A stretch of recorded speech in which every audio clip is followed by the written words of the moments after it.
Although it seems commonplace in the armies of today, the tank is a surprisingly new invention. They first saw action less than a century ago during the First World War.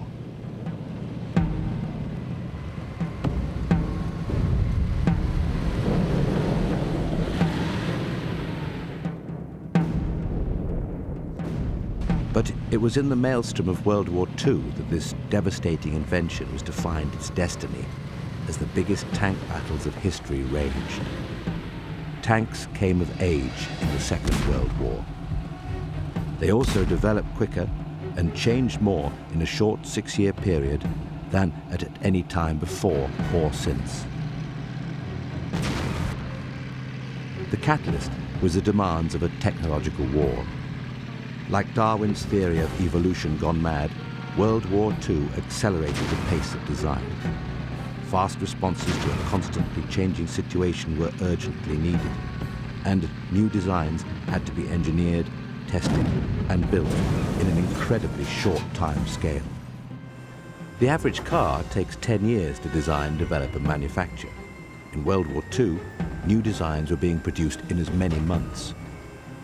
The great leap in tank design was even more astonishing given the restrictions of the Treaty of Versailles, imposed on the defeated Germans by the Allies after World War I. It was designed to prevent Germany developing a tank capability.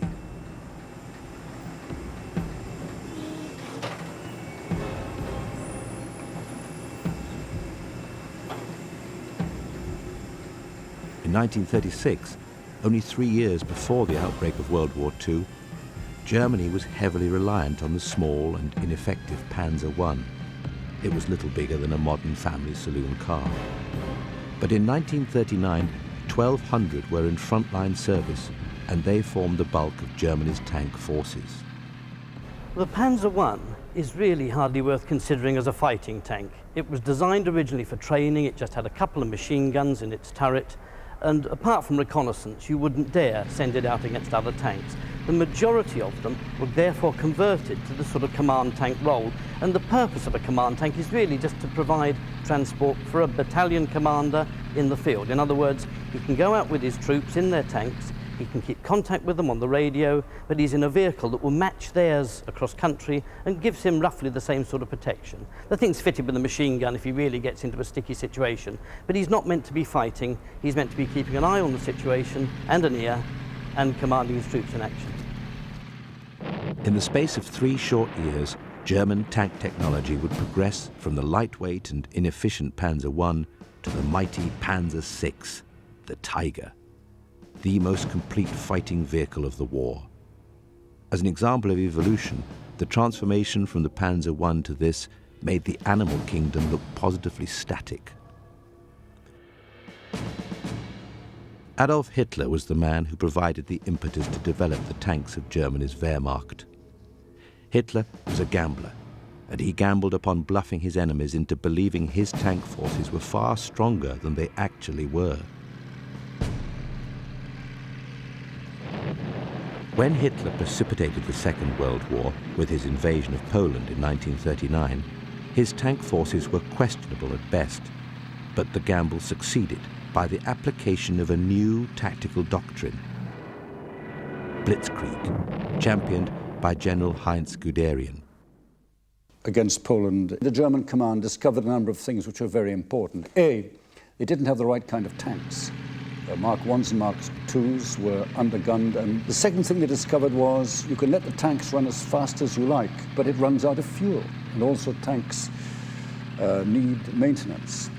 The other thing they discovered was that their artillery support was horse-drawn. Well, obviously the rate of advance between a horse and a tank is rather different.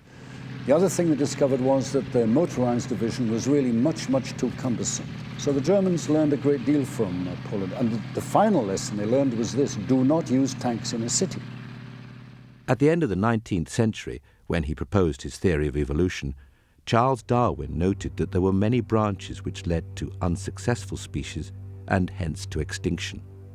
Of course, Darwin was talking about animals, but tanks, it would seem, followed exactly the same rules. In 1939, it was understood that tanks in the coming war would need to be able to deal with two kinds of different situations. The first was tank versus tank actions.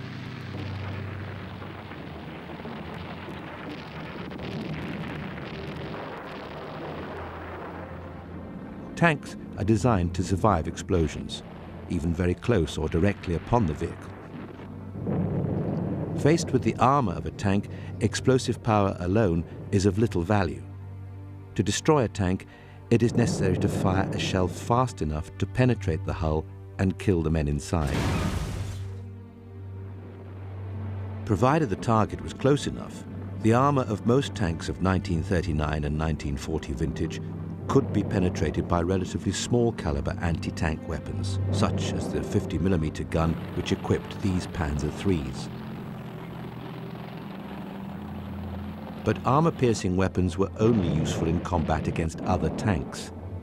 In action against infantry in buildings and artillery targets, tanks needed to fire a high explosive round to kill the unprotected men and disable the guns.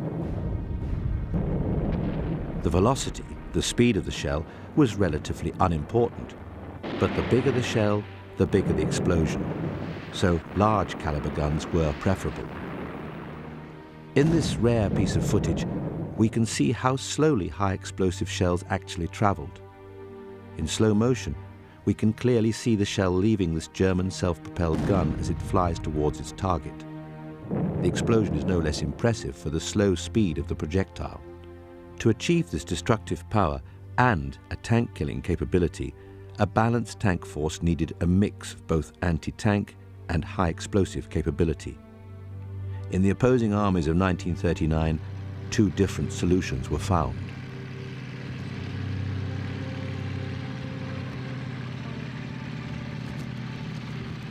The Germans developed two separate types of tanks, each specialized for a particular job. The first were the tank killers, equipped with a high-velocity anti-tank gun with a longer barrel of smaller caliber. Most of the Panzer IIIs of 1939 were mainly equipped with this gun, designed to deal with enemy tanks. All of the heavier Panzer IVs and even some Panzer IIIs were designed as infantry support tanks. They were equipped with a short-barreled gun of higher caliber, ideal for firing high explosives. The Panzer IV, when it first arrived in North Africa, and the Panzer III latterly, had a short 75mm gun in the turret. This gun was designed to fire high explosive, and it therefore served in what's known as the close support role. That means the tank stays close to the infantry and uses the gun to deal with the kind of opposition they've got to face: machine gun positions, blockhouses, and light artillery. It is not really to be judged as an anti-tank weapon in the same way as, say, the British 2-pounder or the American 75. But it's a question really of the use a tank is meant to be put to, and this tank was designed specifically to deal with those targets that the high-velocity anti-tank gun can't cope with.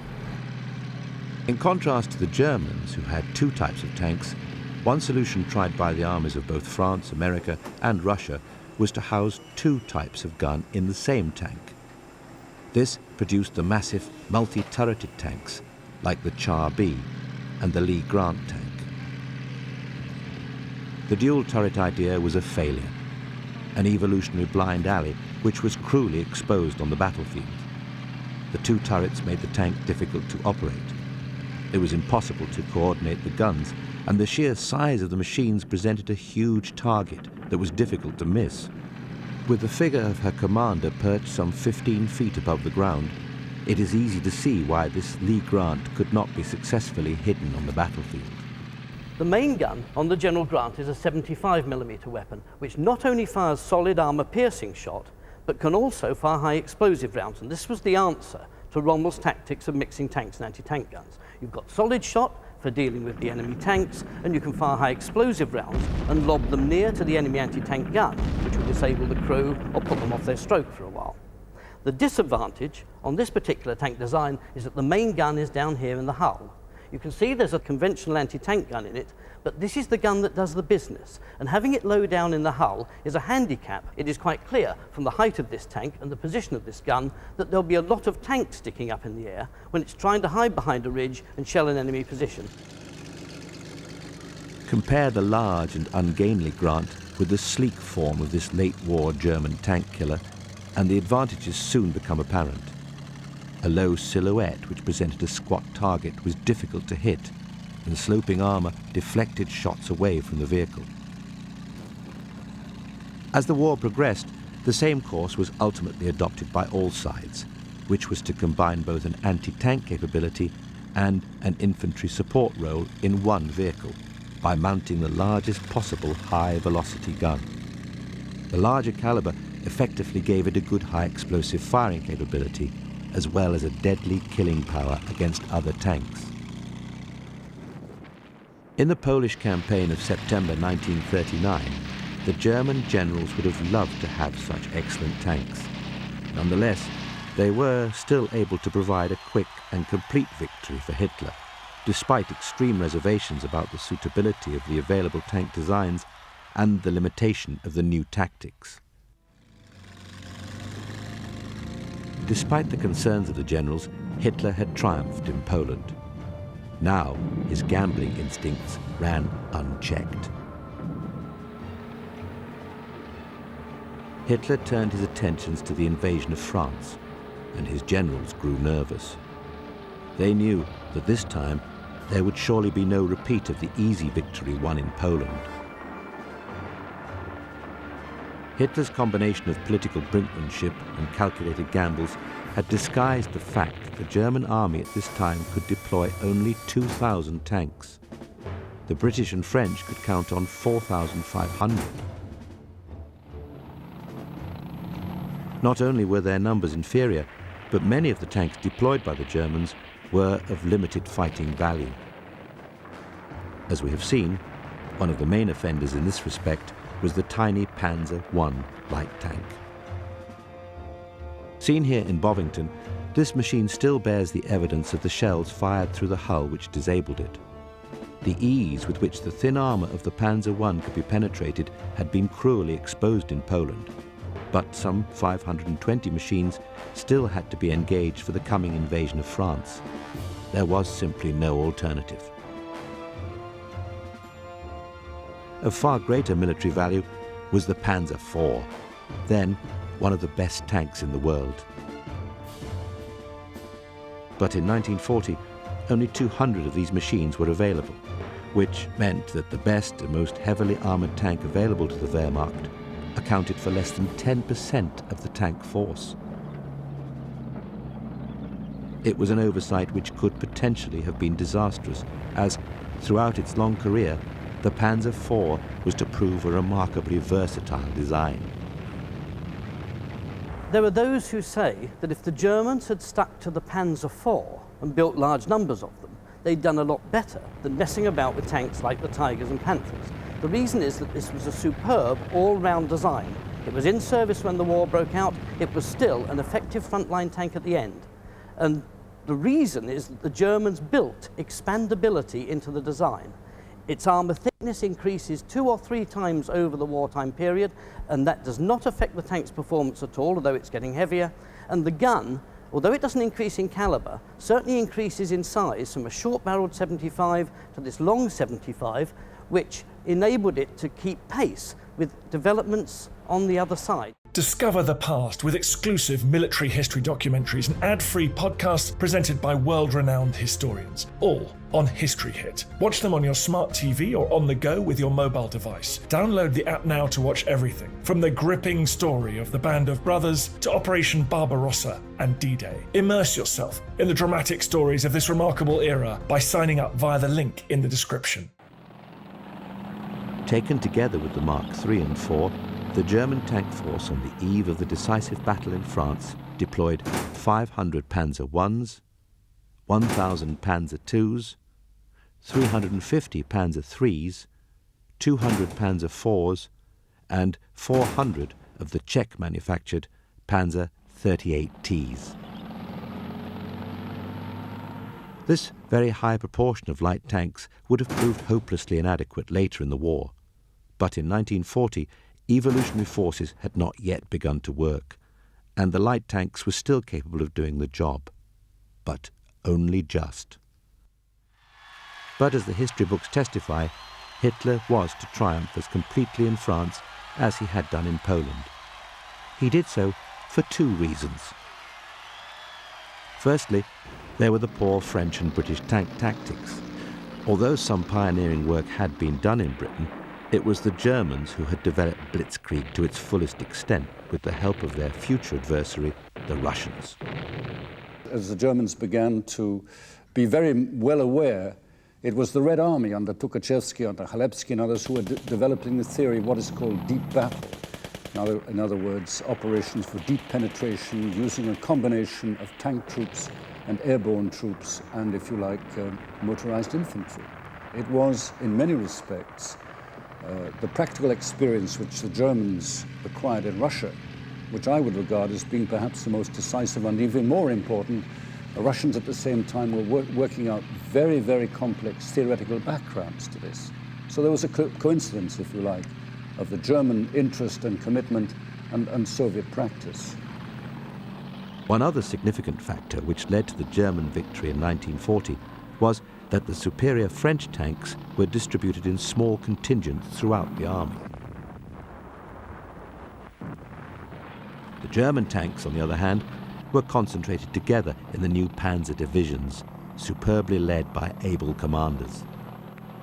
The combination of efficient battlefield tactics and inspired leadership made the difference for Hitler. But it served to disguise the many weaknesses which existed in the tank designs themselves. By the time these flaws were discovered, mercifully for the rest of humanity, it would be too late. The German army in 39-40 was not particularly more mechanized than, say, the French army, but they made great use of being able to concentrate their forces. Much of the logistics was horse-drawn. They could range far and wide, but whenever they had to move their bases forward, much of their supplies, including the fuel, had to come in by horse. The result is that the pace of their ability to move their operations eastward was much diminished. During 1941, the real weaknesses of the German tank designs were still not discovered. Several false conclusions were drawn from the conquest of the Balkans and Greece. These easy victories supported the continued German belief that their tanks were the best in the world. Although the design work that was to lead to the Tiger had begun, there was little real urgency. Up to the summer of 1941, Germany's main adversary had been Britain, and British tank design lagged behind Germany's. In the North African campaign, the poor performance of the British Crusader tanks only gave fresh support to the German view that the Panzer III and IVs were at least equal to anything the Allies could throw at them. The Crusader was particularly badly designed, and it was plagued by a host of mechanical failures. Eventually, the British Army lost faith in their own tanks altogether, and in 1943, when the victorious British and American forces embarked from Africa for the invasion of Italy, all of the British tanks were left behind. Now, the Crusader is arguably one of the worst tanks Britain ever produced. It was a cruiser tank. That means it was designed to travel fast and relied on its speed far rather than its armour thickness for protection. The drawback was it was also chronically unreliable, and breakdowns became almost endemic. I am quite convinced that one of the reasons the British Army only took American tanks to Italy in 1943 was that the standard of reliability of the British machines they used in the desert, particularly as personified by the Crusader, had really actually put them off. And therefore tanks like the Grant and the Sherman, which followed it, were reliable and therefore far more acceptable to British troops. Despite the limitations of machines like the Crusader, in North Africa the signs were there of the dangerous flaws in Germany's tank capability. In the relative backwater of the Desert War, even the unspectacular British Matilda tank was considered a success against the Italian forces and frequently held its own against the Germans. The gun on the Matilda, which is typical of most tanks of this period, is the 2-pounder, a 40mm weapon, but it only fired solid shot. In other words, it was only any use firing against enemy tanks. Now, this was fine under those circumstances, but once the Germans came to the desert and started mixing tanks and anti-tank guns in the attack, you needed a dual-purpose gun, something that not only fired solid shot to take out enemy tanks, but could also fire high explosive shells. And that sort of advantage comes in at last when we get the American tanks over, notably the General Grant. Once again, superior German battlefield tactics were overcoming the limitations of her armoured forces. But these successes also reinforced a leisurely attitude towards the development of new types. In 1941, the evolution of German tank design was proceeding much too slowly, and it was to have deadly consequences, from which Germany would never recover. The shock was to be delivered in Russia. When Hitler ordered the conquest of Russia in the summer of 1941, confidence among the Panzer Force was at an all-time high. The Desert War was progressing well, and the German tactics of mixing tank and anti-tank forces together concealed the deficiencies in tank design from the Germans themselves. Despite the understandable cockiness of the German High Command, a few lessons from earlier campaigns had been absorbed, and the makeup of the tank force which shook Stalin to the core had a much higher proportion of the heavier Mark III and IV tanks instead of the lightweight Panzer I and IIs. This trend illustrated the steadily increasing reliance on heavier armour, which was to continue throughout the war. It was just as well, because the Wehrmacht was about to meet with a very nasty surprise. After a few weeks of the campaign, in which the German armour had faced only obsolete Russian tanks, such as the lumbering T-28 and the outdated BT-7, the German forces suddenly encountered two of the new Russian tanks, which were to change the course of the war. The first was the heavy KV-1, a 46-ton monster with superior heavy armour and a vicious 76mm gun capable of destroying any German tank from most ranges on the battlefield. In 1941, it was a deadly adversary. The Soviet KV-1 is a fine example of a tank made for specific conditions. Broad tracks for dealing with mud and snow, and a diesel engine for operating in the coldest possible weather. In 1941, when it first appeared, it was a superb design and absolutely dominated the battlefield. But by the time Kursk came, it was beginning to get outclassed. The Tigers and the Panthers, with their thicker armour and enormous guns, could take it out at ranges beyond which it simply couldn't fight back. The other unpleasant surprise for Germans was the arrival of the T-34, a medium tank far better armed and equipped than the German Mark IV. It was also better equipped to deal with the extreme Russian weather conditions. Its wide tracks made it equally at home in the dry, in mud, or in snow. In addition, the sloping armour presented an angled front to German fire, designed to cause shells to glance off the armour. The T-34 was to become the real nemesis of the German army. It was built for mass assembly, and the crude welding lines could be clearly seen. It was no beauty, but it was tough, and it possessed a superb inbuilt ability to be upgraded. Now, the T-34 was probably one of the finest tank designs of the Second World War. You have, for a start, one of the first tanks to be fitted with sloped armour, which, in defensive terms, is excellent. But the great thing about T-34 was the way it was capable of improvement. When the T-34 first appeared in service, it was fitted with a 76mm gun and had a two-man crew in the turret. By 1944, they had not only upgunned it to take an 85mm weapon, they'd increased the turret size to enable it to take 3 men, and that makes it a far more efficient tank on the battlefield. Nobody else achieved that throughout the war, and that alone would single the T-34 out as one of the most outstanding tanks of all time. Although the Germans would devise better tanks, they could never hope to compete in terms of the sheer numbers of T-34s.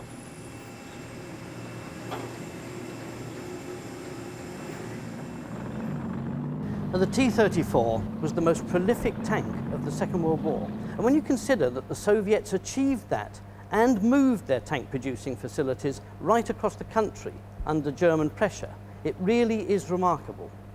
Just inspect the tank closely and you'll see how crude it is. The workmanship would make the average British or American factory worker weep. But that doesn't worry the Russians at all. They are out to produce as many crude, hard, tough fighting tanks as possible. And in the T-34, they achieved it. No doubt about that at all. It was by no means the best tank to emerge from World War II, but it was more than adequate for the task, and the huge numbers manufactured would ultimately tip the balance of the whole war. It was now, almost too late, that the German High Command began to urgently request new tanks with superior armour and more effective guns to combat the KV-1 and T-34. A new heavy tank was needed urgently, but it wouldn't be available for at least a year. To compound matters, mistaken assessments based on experience in France had led to even the heaviest German tank, the Mark IV, being equipped with short-barreled 75mm guns. While Germany scrambled to produce the new heavy tanks, the Mark IVs were urgently re-equipped with long-barreled 75mm guns. Extra welded steel skirts were also added as a defense against the new Russian hollow charge weapons. Measures like these helped to keep up the momentum of the German advance in 1942, but the Panzer divisions were increasingly hard-pressed by the growing numbers of T-34s and KV-1s. What the Russians had tried to do was to bring in two new tanks, the T-34, which actually was the tank which had been tested in '39, and a rather heavier tank, the Klim-Voroshilov. But they'd only produced about 1,000 of each. So therefore, these T-34s were distributed in very small packets. And remember, the battlefront is about 2,000 miles long. So what do you do with 1,000 tanks? On the other hand, it did come as an enormous shock the first time the Germans encountered the T-34, because the T-34's armor, mobility, speed, and gunpowder was something they simply hadn't suspected. In the German ranks, it was felt that the deadly 88mm anti-tank gun was the ideal weapon for the task of destroying the hordes of T-34s. But the 88 was originally designed as an anti-aircraft gun. It was very large and not designed to be carried in the turret of a tank. What the Germans now needed was a tank big enough to house such a gun and well armoured enough to withstand the punishment which it would receive on the battlefield. It would take time to develop such a machine, and in 1941, one stopgap measure was to increase the production of assault guns or turretless tanks. This is a machine called a Sturmgeschütz. It's basically a Panzer III chassis with the gun fitted into a superstructure rather than the turret. There's two big advantages. One, it's quicker and cheaper to produce, and secondly, you can actually fit a far larger gun than you'd be able to fit into a turret on the same hull. The disadvantage, of course, is that the thing cannot deal in open battle with its enemies like a tank can. It can't swing a turret round to fire, it's got to swing the whole vehicle round. In 1941, the puny 50mm gun was still the standard anti-tank armament for German tanks. The experience of tank ace Hermann Bix was typical of the desperate straits many German tank commanders now found themselves in. Bix saw a dozen of his shells bounce off this KV-1 even at the closest ranges. Eventually, he managed to silence the steel monster as it swung its turret to take aim against him by the expedient of a well-aimed shot deliberately fired through the barrel of his opponent's gun. Men like Bix were part of a new breed of German tank commanders who achieved incredible victories against superior Russian forces. But these superior forces were now also armed with better equipment, and a deadly race would develop between the Russian capacity to manufacture more tanks against the Germans' ability to engineer better tanks. Although the German engineers would prove themselves winners, they were let down by their manufacturing capacity. The German war effort was being run inefficiently, and by 1942, Germany was being targeted by wave after wave of Allied bombers, which were reducing her war industries to rubble, while Stalin had wisely moved his factories back into the interior of Russia out of harm's way. They had managed to move out considerable elements of tank factories and aircraft factories. For example, the Kharkov tractor works, which produced tanks, they managed to get that out. The workers in that factory walked along the railway line under German gunfire to get in the trains to be moved out. They got the equipment out and they took the workers out. It was the largest industrial migration in the history of the world. Well over, I think it's about 1,900 plants were moved eastwards. During 1942, the Red Army's armada of T-34s was growing ominously. New Russian tank armies were coming into being, and in the wake of the terrible defeat at Stalingrad, the German soldiers prayed for an answer. In the winter of 1942, the answer to their prayers was finally ready for delivery.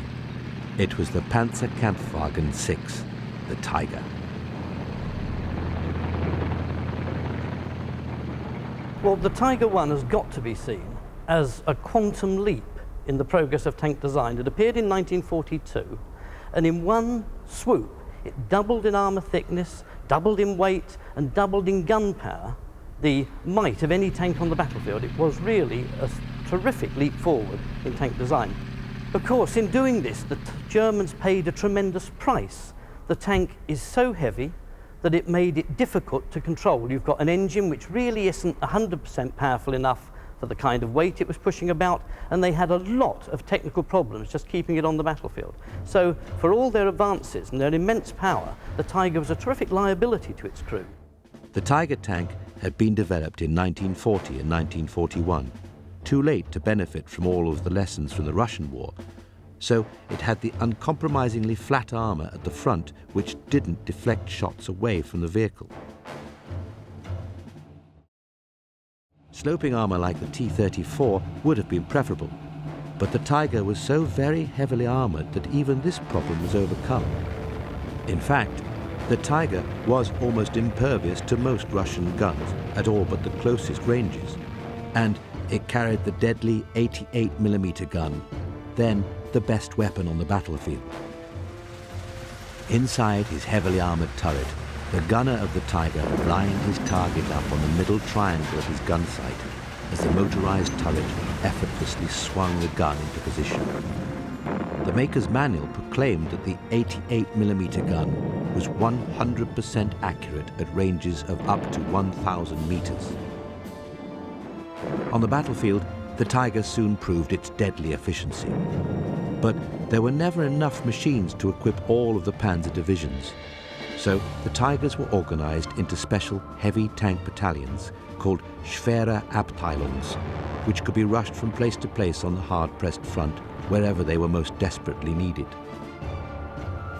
The highly efficient Nazi propaganda trumpeted the arrival of the Tiger, and, for once, the results justified the rhetoric. Although only 80 Tigers had been delivered by the end of January 1943, already they were credited with over 400 kills. In the spring of that year, the Germans extended their use to North Africa, and the Western Allies grew nervous. In the space of just 2 short years, it seemed the Germans had evolved the ultimate battlefield weapon. To compound matters, no Tiger had yet been captured. That situation was to change early in 1943, when British forces fighting in Tunisia knocked out and captured this machine, which is currently undergoing restoration in the Tank Museum at Bovington. The particular history of this one is that it was issued to the 501st Heavy Tank Battalion of the German Army and shipped to Tunisia early in 1943. It came up against 48th Royal Tank Regiment, and 48th Royal tanks were then in Churchills, armed with a 57mm gun, which is against an 88 on this thing. But some fluke shot from one of the Churchill tanks actually struck the Tiger underneath its gun barrel, embedded itself in the turret ring, caused the crew to panic, leap out and abandon the tank. Now, that really is exceptional. Those tanks were so powerful they could have dealt with Churchills without any problem at all, way out of the range that the Churchills could fight back. And that way, this perfect example of one of the strongest tanks of the Second World War falls into British hands. In 1943, this object of fascination was studied by no less than Winston Churchill and King George VI. The tank was the subject of an urgent British Army study. Every inch of the Tiger was inspected, and a very concerned study team presented their findings. It was noted that the Tiger, with its heavy armour, dual-purpose armament, and first-class fighting ability, was basically an excellent tank, and constituted a considerable advance on any Allied tank. The study revealed its only real weaknesses were the limits imposed on mobility due to its weight, width, and limited range of action. But the study concluded that overall, the Tiger presented a very formidable fighting machine which could not be underrated. There was more bad news for the Allies. In tandem with the Tiger, the German armaments industry had also been developing a new medium tank to match the T-34. It would be ready in 1943. Although they would not admit it, many of the features of the new Panzer Kampfwagen 5, or Panther, were copied directly from the T-34. The Panther had the same sloping armor, wide tracks, and a similar 75mm gun. Developed with breakneck speed and rushed into production, the Panther made its debut at the Battle of Kursk before they were really proven. Engine and transmission problems abounded. Engine fires were commonplace. Dozens broke down, and some vehicles went into their first action pouring fire from the exhaust pipes. Not surprisingly, the Panther was a disappointment at Kursk. But once it had overcome its initial teething problems, the Panther would prove itself the best medium tank of the war. Indeed, it was a far better vehicle than the T-34, but again the problem of short supply remained. It was never to be available in the quantities which the war in the East demanded. Although 6,000 would be built, that was never enough, as the numbers destroyed always kept pace with supply. The advent of the Panther and the Tiger represented almost the end of the evolutionary trail in World War II. German tank sizes had steadily increased from the 6-ton Panzer I through the 22-ton Panzer III, and now onto the 62-ton Tiger. It would reach a peak with the 70-ton Tiger B, or King Tiger. The weight and superior armor certainly made the difference, but quality had been achieved at the expense of quantity, and it was quantity which Germany needed. It has been estimated that from May 1944 until the end of the war, on any given day, on average, only 400 tanks were available for action in the entire German army. The Allies could call on some 20,000. With this tremendous disparity in numbers, it has been estimated that in the East, the German tank divisions would have had to destroy 10 Russian tanks for every one of their own which was lost.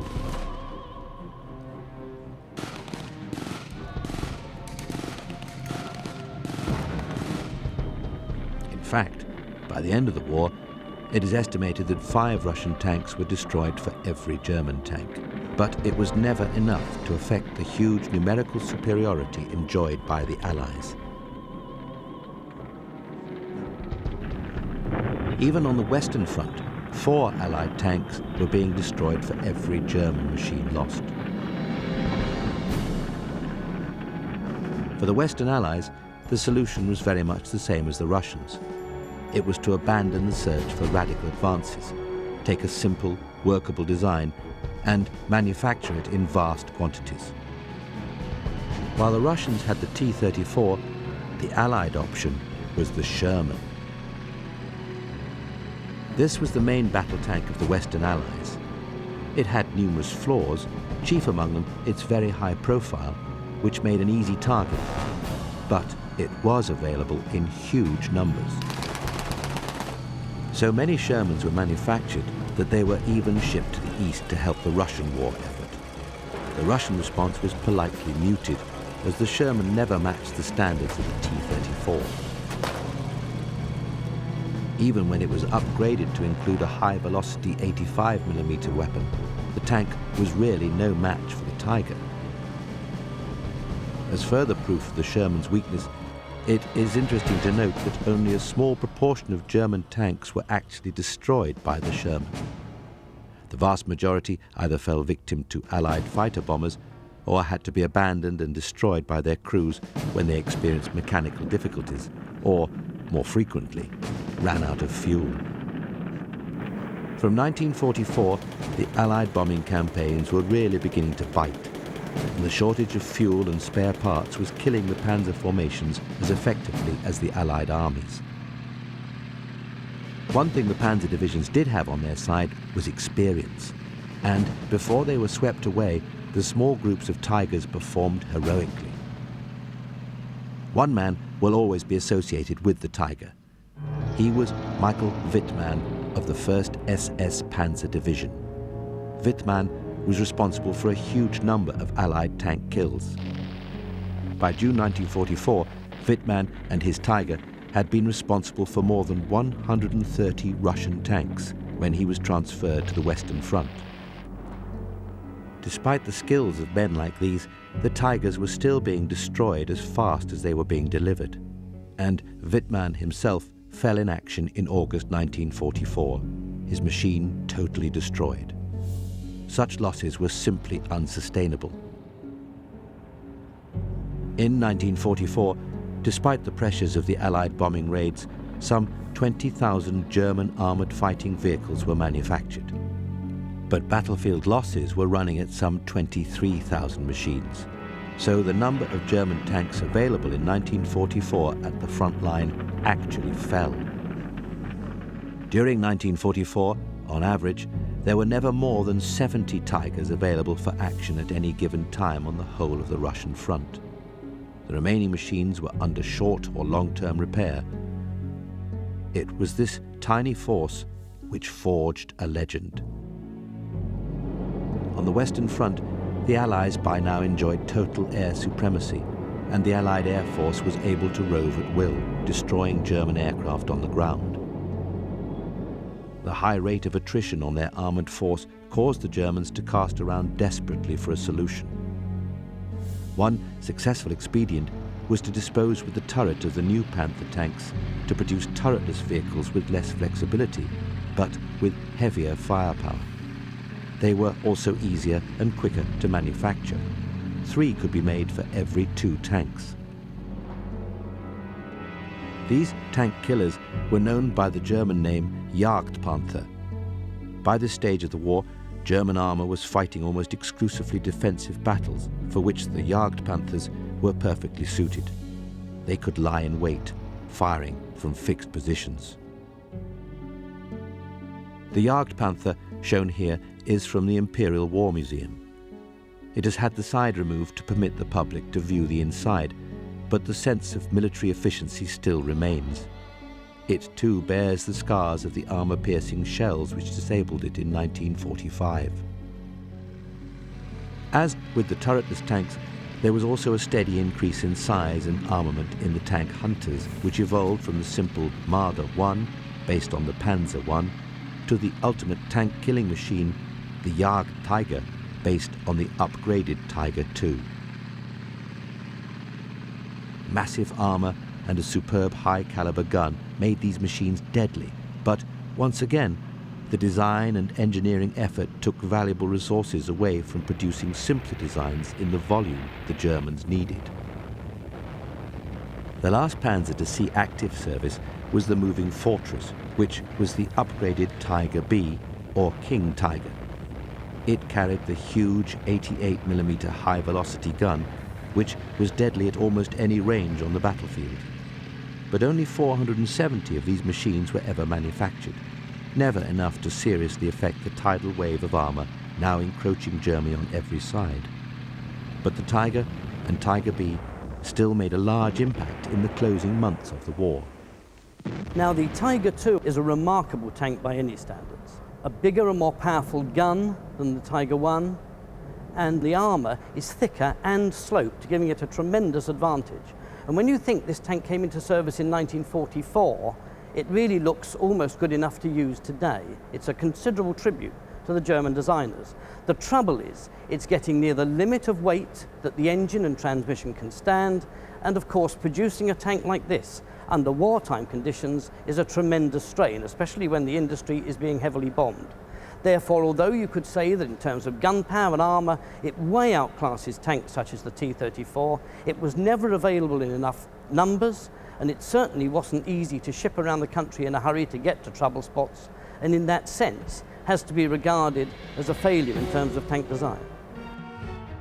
The Tiger B was the largest practical tank to see action in the Panzer divisions. Already its huge size was giving enormous difficulty in negotiating narrow roads and moving across bridges, few of which could carry its huge weight. It also needed huge stocks of the vital fuel supplies, which Germany could no longer provide. But in 1945, when the war ended, Germany was developing the super-heavy Panzer VII, a huge metal monster, massively armored and sporting a huge main gun. In an untypically humorous moment, this machine, designed to lead the Nazi war machine, was given the jokey nickname, the Mouse. The Mouse was never to see action, and only 4 prototypes were built. But it seemed that the crazed minds of the Third Reich would never give up the quest to be the best and the biggest, whatever the cost. But, as the humble T-34 had proved, in evolution, sometimes quantity matters as much as quality.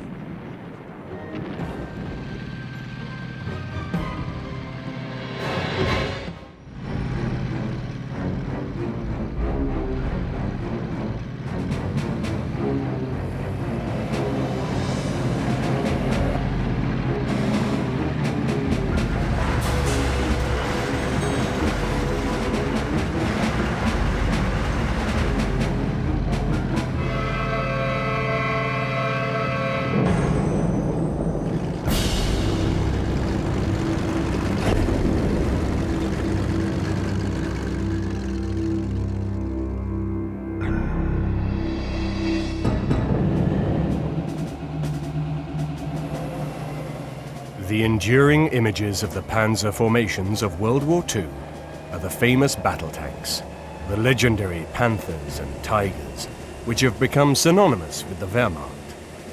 While they are undoubtedly the best known, they were by no means the most numerous fighting vehicles in the Panzer divisions. Every bit as important as these true tanks were their less celebrated cousins of the assault gun and tank destroyer formations. In many respects, they were similar machines to true tanks and frequently did the same job, but they sacrificed the benefits of the turret for the ability to mount a bigger gun, which was carried on a fixed mounting, pointing straight ahead at the enemy. In 1944, during the Battle of the Bulge, the Allies captured this powerful monster, the Sturmtiger. The troops who knocked out this giant adversary must have breathed a huge sigh of relief, because this devastating machine was so powerfully armed. It had outgrown mere artillery power and was equipped with a rocket launcher of ferocious attacking force.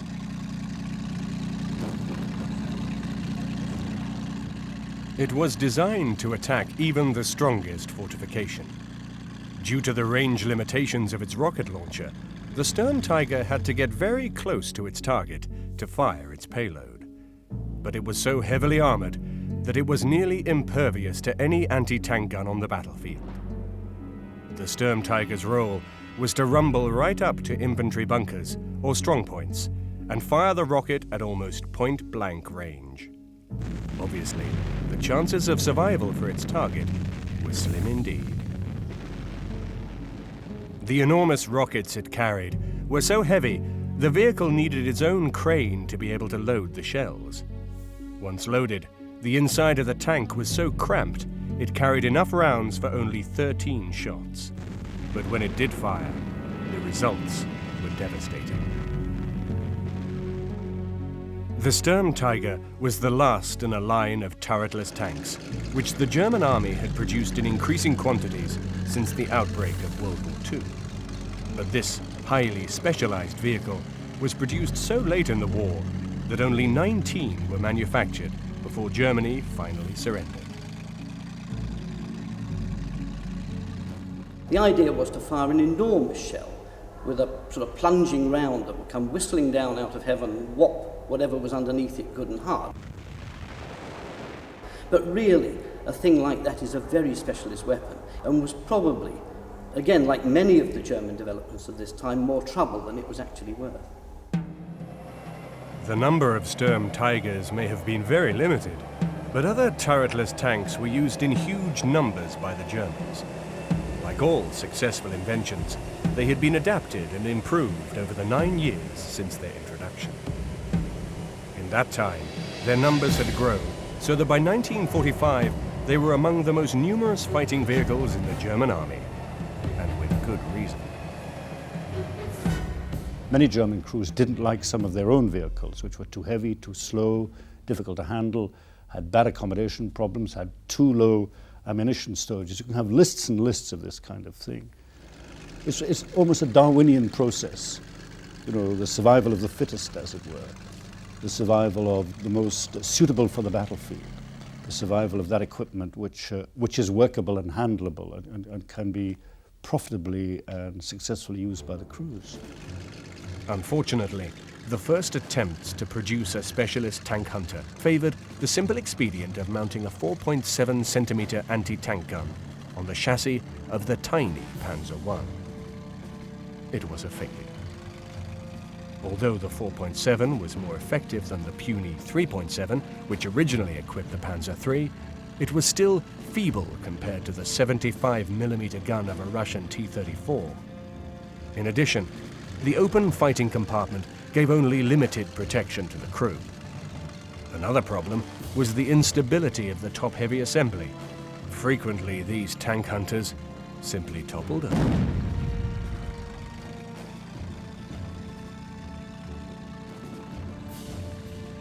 During 1942, frustrating attempts were made to improve upon the Panzer I in the form of the Marder II and III tank destroyers. These strange hybrids used the Panzer II chassis, the Czech 38T chassis, and sometimes even mounted a captured Russian 76mm anti-tank gun. They proved to be little more than an improvised stopgap in a steadily worsening situation on the Eastern Front. But they did go some way towards holding the advancing tide of Russian armor, while real tank killers could be developed. They discovered very early in 1941 that they didn't have anti-tank capability. They just didn't. So what they did, they improvised, and they took, as you know, the Czech 38T tank. It was a Czech tank built by Skoda, and stuck a captured Russian anti-tank guns on top of it. And that became, you know, the Marder III. The first Marder was actually an anti-tank gun stuck on a French Lorraine chassis. Well, that wasn't much good. But you really had to do something very quick.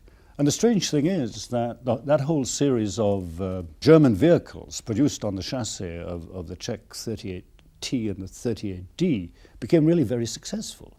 Partly because the chassis and the suspension was very good, and partly because they put the right guns on it.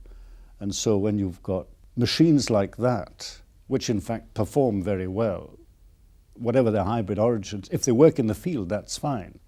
But that's an extraordinary story, I think, of the marriage between Czech tank design, Russian anti-tank guns, and if I may put it this way, German adaptive engineering, and you get virtually a different weapon system, and a very successful one, and which in fact even outlasted the end of the Second World War.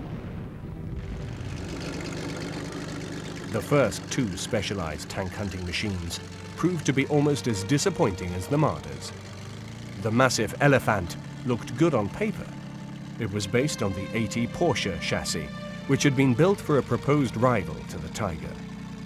This gave the five-man crew the same all-round protection as the Sturmgeschütz. In addition, the Elephant was massively armored and sported the deadly 88mm gun. It made a much heralded debut at the Battle of Kursk. Despite all the portents, the Elephant proved to be an unmitigated disaster. They needed vehicles to get out to the Eastern Front. And so what the German Army did was they welded on the back end of this big chassis a Citadel, armored it, and put a big 88mm gun. What they failed to do, however, was put a machine gun on it, and so you had Russian infantry climbing aboard and burning the crews. Soviet tank hunting teams had a field day. The hapless crews inside the Elephant had no means of effective resistance against infantry, and 40 of the 80 elephants deployed at Kursk were destroyed in the first 2 days of fighting. It wasn't everybody's favourite. It was very difficult to handle. It was a huge target itself. I mean, who wanted to be burned alive or blown to pieces in one of these things? So very rapidly, the German Ordnance Corps develops a machine gun that all you had to do was pop the hatch, stick this thing out, and it had a curved barrel. And you could hose the vehicle off with this curved barrel weapon. So a very innovative way to do things. The remaining machines were ignominiously withdrawn to be refitted with machine guns before being sent to Italy, where the survivors were destroyed in the battles following the Anzio landings. More effective in battle than the elephant was the Nashorn, or rhinoceros. It also featured the fearsome 88mm gun, but inexplicably left the crew unprotected in an open fighting compartment. The high silhouette of the Nashorn made it an easy target, but nonetheless, nearly 500 were issued between 1943 and 1944. The Nashorn was the chassis of the Panzer IV that they took the turret off of and put not so well armored, but a citadel on the back of that, and they also put an 88mm gun on that. And the idea was, of course, to pick off the Russian tanks at long ranges so that they couldn't close down on your position. The Nashorn was phased out with the introduction of the first really successful purpose-designed German tank hunter, the Jagdpanzer IV. Manufactured by Vomag, this sleek machine boasted low silhouette, a machine gun for close defense, and gave its crew the all-round protection of thick, well-sloped armor. The first really effective purpose-designed tank killer had arrived. But in 1944, it had arrived too late to tip the balance.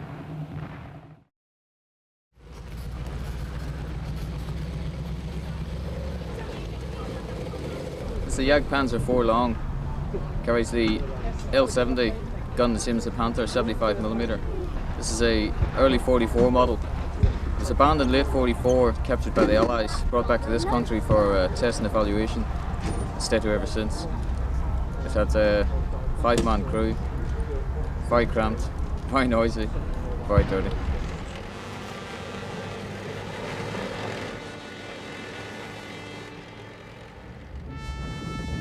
The Allied bombing campaigns, now paralyzing Germany's industry, limited the numbers produced to just under 1,800. By this stage of the war, there was never going to be enough to stem the tide of armor flooding in against Germany from every side.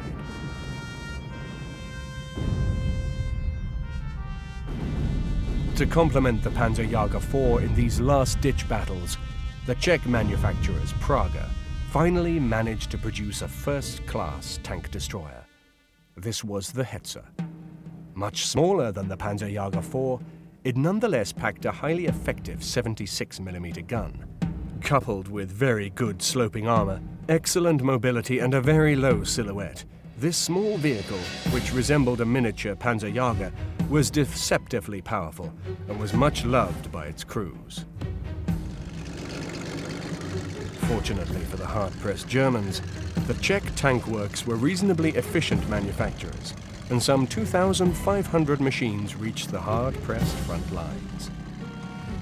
This is the Hetzer, and one of the things about it is it's a marked improvement over some of the earlier German anti-tank guns. A lot of the earlier German anti-tank guns were open, and as you can see, this vehicle is completely enclosed. It has a very high-velocity 75mm gun. It's made in Czechoslovakia. Very good suspension system, a very good engine, and the crews liked it very, very, very much.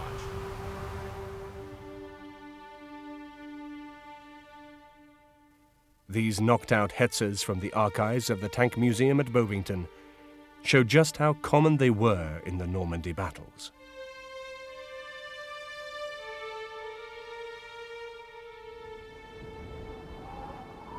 Supplied in even more limited numbers was the next machine to emerge from the German armament industry, the Jagdpanther. based on the successful chassis tank design for the Panther tank, by following the principle of dispensing with the turret, the Jagd Panther could carry a high-velocity 88mm gun, as opposed to the 76mm gun of the ordinary Panther. Its superb sloped armor gave the Jagd Panther enormous defensive advantages, a relatively low silhouette, and a fearsome attacking power. However, production difficulties meant only 350 of this, the best tank destroyer of the war, ever reached the front. This rare footage shows a transporter train moving these precious machines to the hard-pressed Russian front. This is the Jagd Panther. It's been called the best tank destroyer of World War II, and that's probably the case. It has a very, very good gun. It's an 88mm gun. The Panther itself had a 75mm gun, but by doing away with the turret, you can lower the profile of the vehicle. You can armor up the front of this very, very well, and it became a very, very effective anti-tank weapon. The crews liked it. But it does have some deficiencies, not the least of which is the running gear. Now, if you notice, the running gear here is shaped very oddly. You have a single wheel here, but two road wheels here, a single here, two here, and so on and so forth. Well, one of the things that happens with this vehicle is mud gets up in here and it would freeze. And so you'd get up the next morning and you have a pillbox. That's one fault. The other problem, though, is notice that if this road wheel back in here, the one back in here, fails and you need to replace it, you need to take off 5 road wheels. This one, that one, this one, and this one to get to it. So there's a lot of maintenance involved in this vehicle. And two, back up here on the back deck, if you have to work on this thing, if it broke down, there are a lot of places where you have to work upside down and blind on it. And if you drop your tools, they're gone.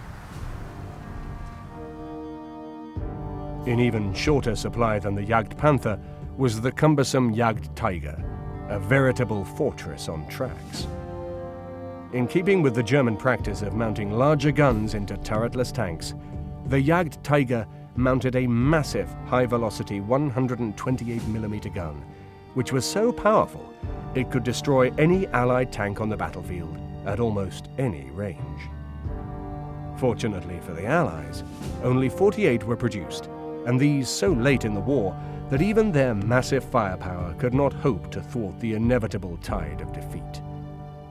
Most were destroyed by their own crews when they ran out of fuel, broke down, or had fired the last of their ammunition. This is the Jagd Tiger, and this is a really bad idea. It's the chassis of the Tiger II tank.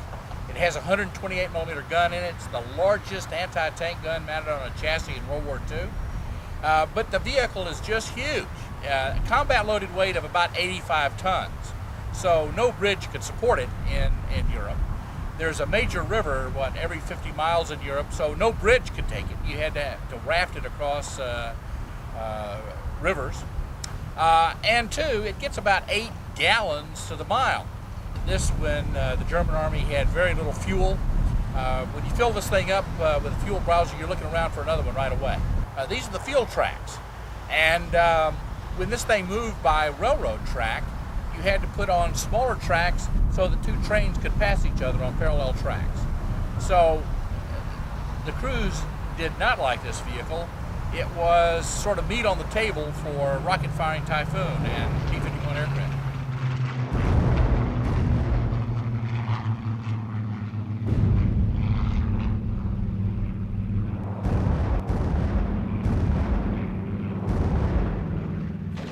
The stalemate of the trenches during the Great War had a lasting effect on all the participants in that appalling conflict.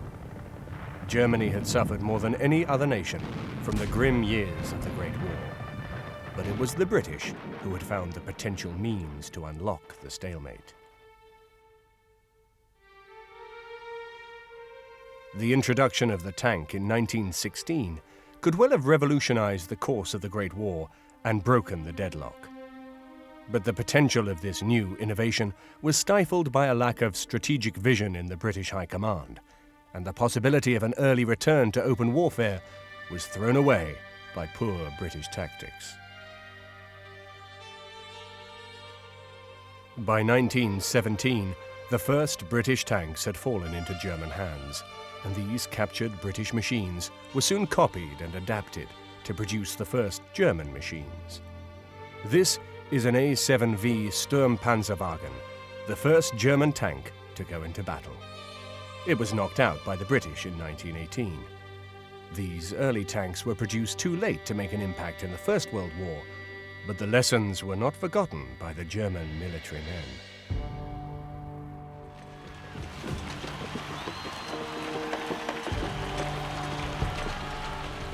In 1939, the scars which came from long years of attritional warfare during the Great War were still fresh for the defeated Wehrmacht. In consequence, Germany's new breed of commanders were determined not to repeat the mistakes of 1918. They saw the tank as a key element in that vision, and they embraced the new tactical doctrine of blitzkrieg, or lightning war. Blitzkrieg tactics relied upon the possibility of fast, mobile operations, spearheaded by large concentrations of fast, well-armored battle tanks.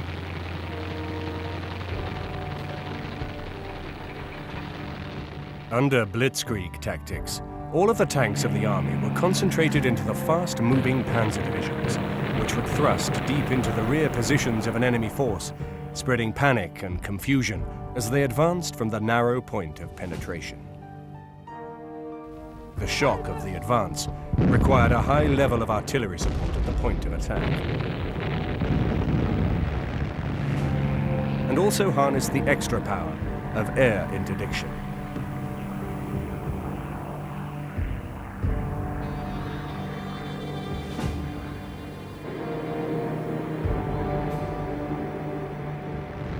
But in the 1930s, the bulk of Germany's heavy artillery forces was still horse-drawn. What this meant was that the advancing tanks and motorized infantry would rapidly outstrip the artillery support. Even mechanized prime movers like these half-tracks had their disadvantages. Time taken to move into position and deploy the guns for action under battlefield conditions meant vital time was lost. In battle, split seconds literally meant the difference between life and death.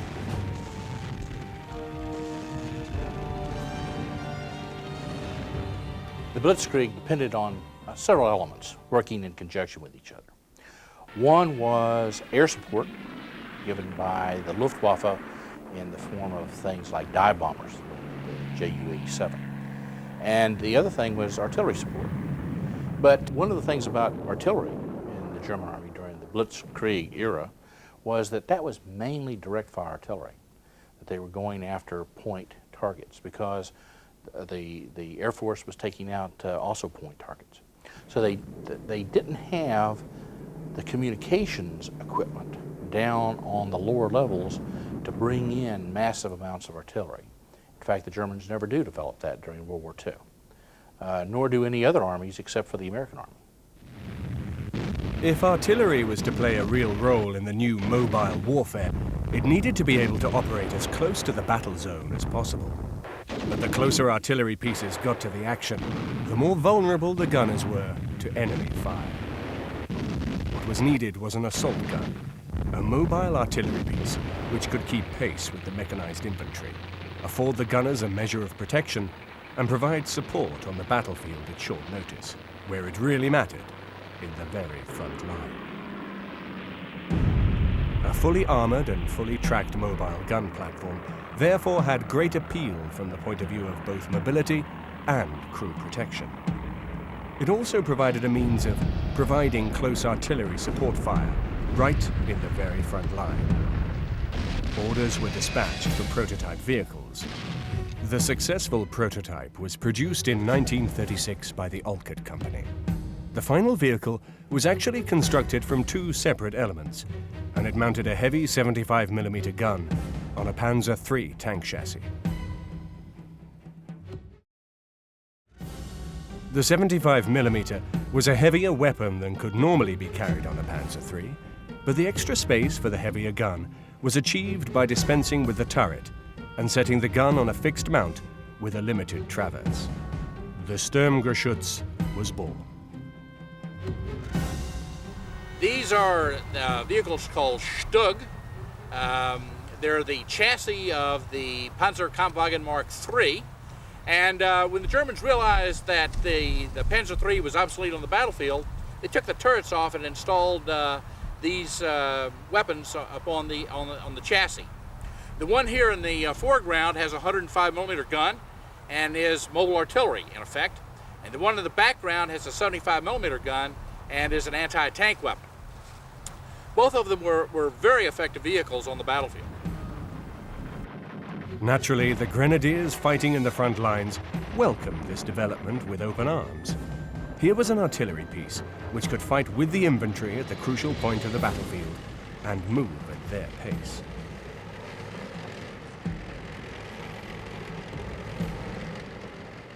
Throughout the long years of World War II, the Sturmgeschütz crews never came to regard themselves as tank men.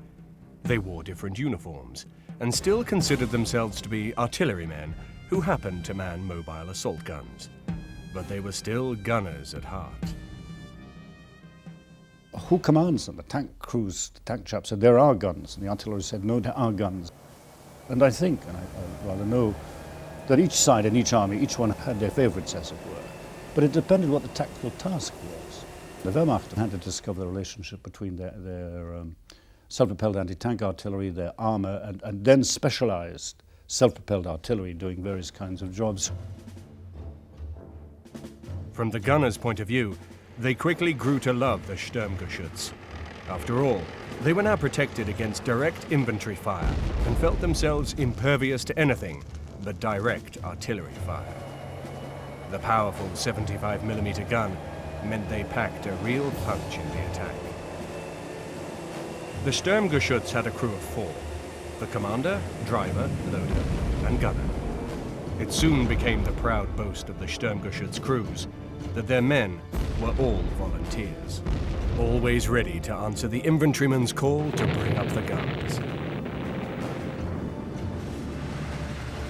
The new assault gunners took to the role with great enthusiasm. Although the cramped interior of each Geschütz officially had room for only 44 rounds, the crews soon found that they could carry 90 rounds of ammunition by stacking extra rounds in layers on the floor of the vehicle. This meant the guns could stay in action for longer and continue to give their support to the infantry for longer periods. In the coming years, that would be a great advantage.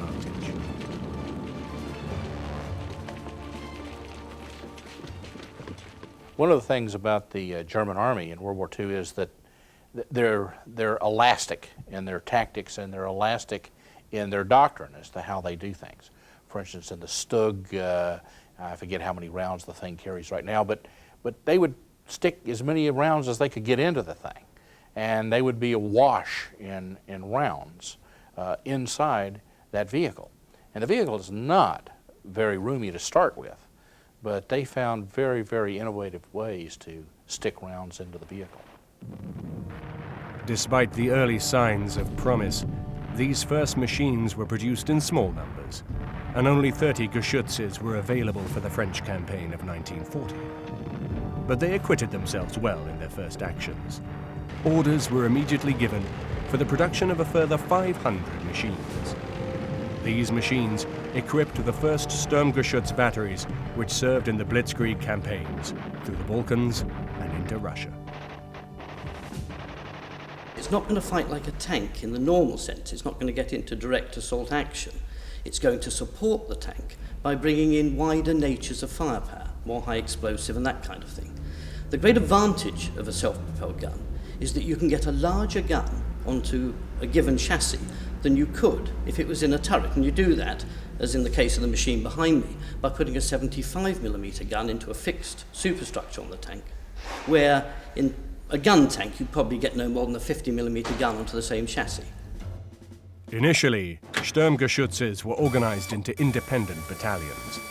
Each battalion was composed of 3 troops, which originally had 6 guns each.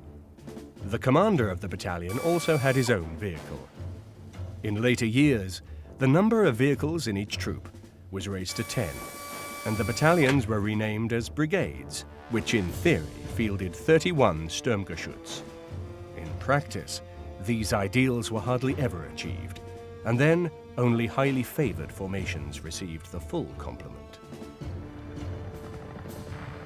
In battle, these independent brigades were then allocated to support infantry formations for a specific action, and came under the command of the infantry they were ordered to support. As the war grew, the Sturmgeschütz commanders naturally gained a wealth of battle experience, gained from almost constant exposure to action. So in practice, it was frequently the infantry commanders who took the lead from the more experienced assault gun leaders. The official regulations stressed that the Sturmgeschütz should be employed en masse, but the constant demands of a terrible war meant that they were more often employed as single battalions, or even single machines. One shortcoming of the early Sturmgeschütz was the lack of a machine gun for close support against enemy infantry. A number of Sturmgeschütz had been lost to Russian infantry, which could have been avoided if the crew had had the means to fire back at close range. One of the things that both tanks and assault guns need is a machine gun. And in fact, one of the big mistakes the Germans make in World War II, they don't put a machine gun on it. Now, if you think about that for a little bit, Russian infantry learns real quick that they can climb on top of this vehicle, pour gasoline into the top and torch the crew, detrimental to health and morale. But a machine gun is vital for the close defense of your vehicle and to protect other vehicles. The lack of close defense capability was rectified in 1941 with the introduction of the machine gun mounted on the Model E, of which a further 272 were produced. The Sturmgeschütz made a valuable contribution to the success of Operation Barbarossa, but despite the initial successes, by late 1941 it was apparent that the German armored force as a whole was seriously undergunned. The armored forces of the Wehrmacht were in danger of being swamped by the new Russian T-34 tanks.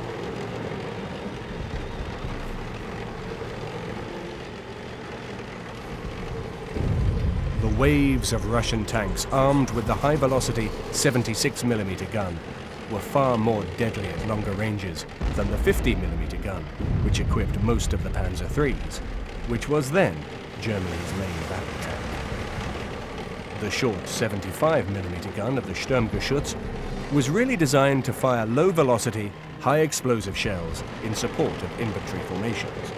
And although it used the relatively small chassis of the Panzer III, the fact that it had no turret allowed the Stug to be upgunned to incorporate the deadly, long-barreled 75mm gun, which could not be fitted to a Panzer III. With this gun, the Sturmgeschütz was more than a match for the T-34. The addition of such a powerful L-43 anti-tank gun made the Sturmgeschütz much more than an infantry support weapon. It was now apparent that with its low silhouette, the Stug was a much harder target to hit than the Russian T-34. The sloped armor also helped to deflect shots away from the vehicle, and the scales gradually began to tip back in Germany's favor during the fierce tank battles of 1942. This much-needed upgrade was first incorporated into the Sturmgeschütz Model F in 1942. The long-barreled L-43 gun gave the armor-piercing shells fired by the Geschütz a much higher muzzle velocity, and therefore a far greater tank-killing capability than the 50mm gun of the Panzer III. It was now obvious that the Panzer III had evolved as far as it could, and the model was phased out. From 1943, the Panzer III chassis were used exclusively for the manufacture of Sturmgeschütz, production of which continued right up to the last days of the war.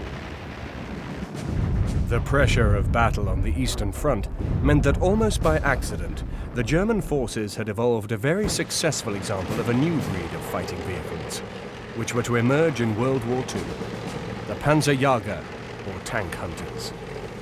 It was in this role that most Sturmgeschütz were to be employed for the rest of the war. It was a role for which they were eminently suitable. 20,000 enemy tank kills were claimed by assault gun crews up to the early months of 1944. The only major disadvantage of the Geschütz was the lack of a turret. This meant that instead of simply swinging the motorized turret round to face an enemy threat to the side or rear, the whole vehicle had to be moved round on its tracks. The Sturmgeschütz manual stressed time and time again the need for the gun to be stationary when firing. In this way, the highest level of accuracy was achieved. When the commanders heeded this request, the results were devastating.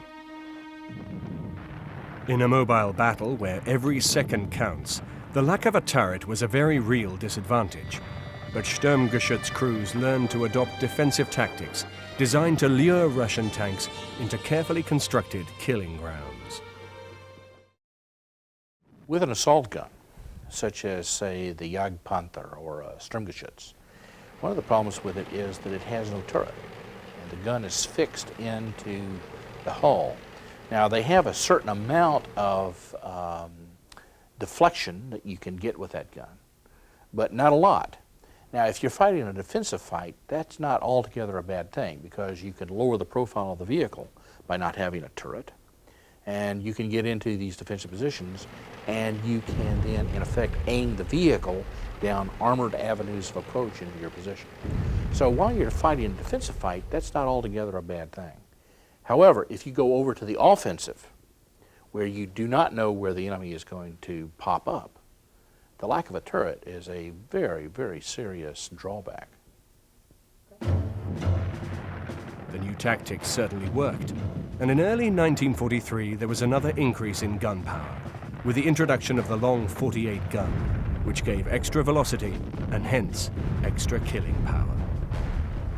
It was this new gun which equipped the definitive Sturmgeschütz, the Model G, of which 7,720 were eventually manufactured. The sheer numbers produced is a reflection of just how effective and popular the Sturmgeschütz was in battle. By comparison to the 11,500 Sturmgeschütz manufactured, only 4,500 Panzer IIIs, 6,800 Panzer IVs, and 6,000 Panthers were manufactured in the same period.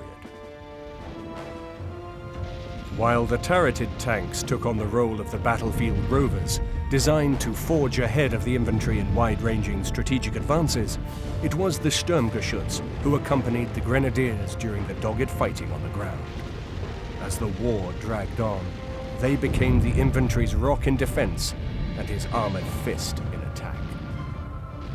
By 1943, the Sturmgeschütz was an indispensable part of both the Panzer Division and the ordinary infantry division.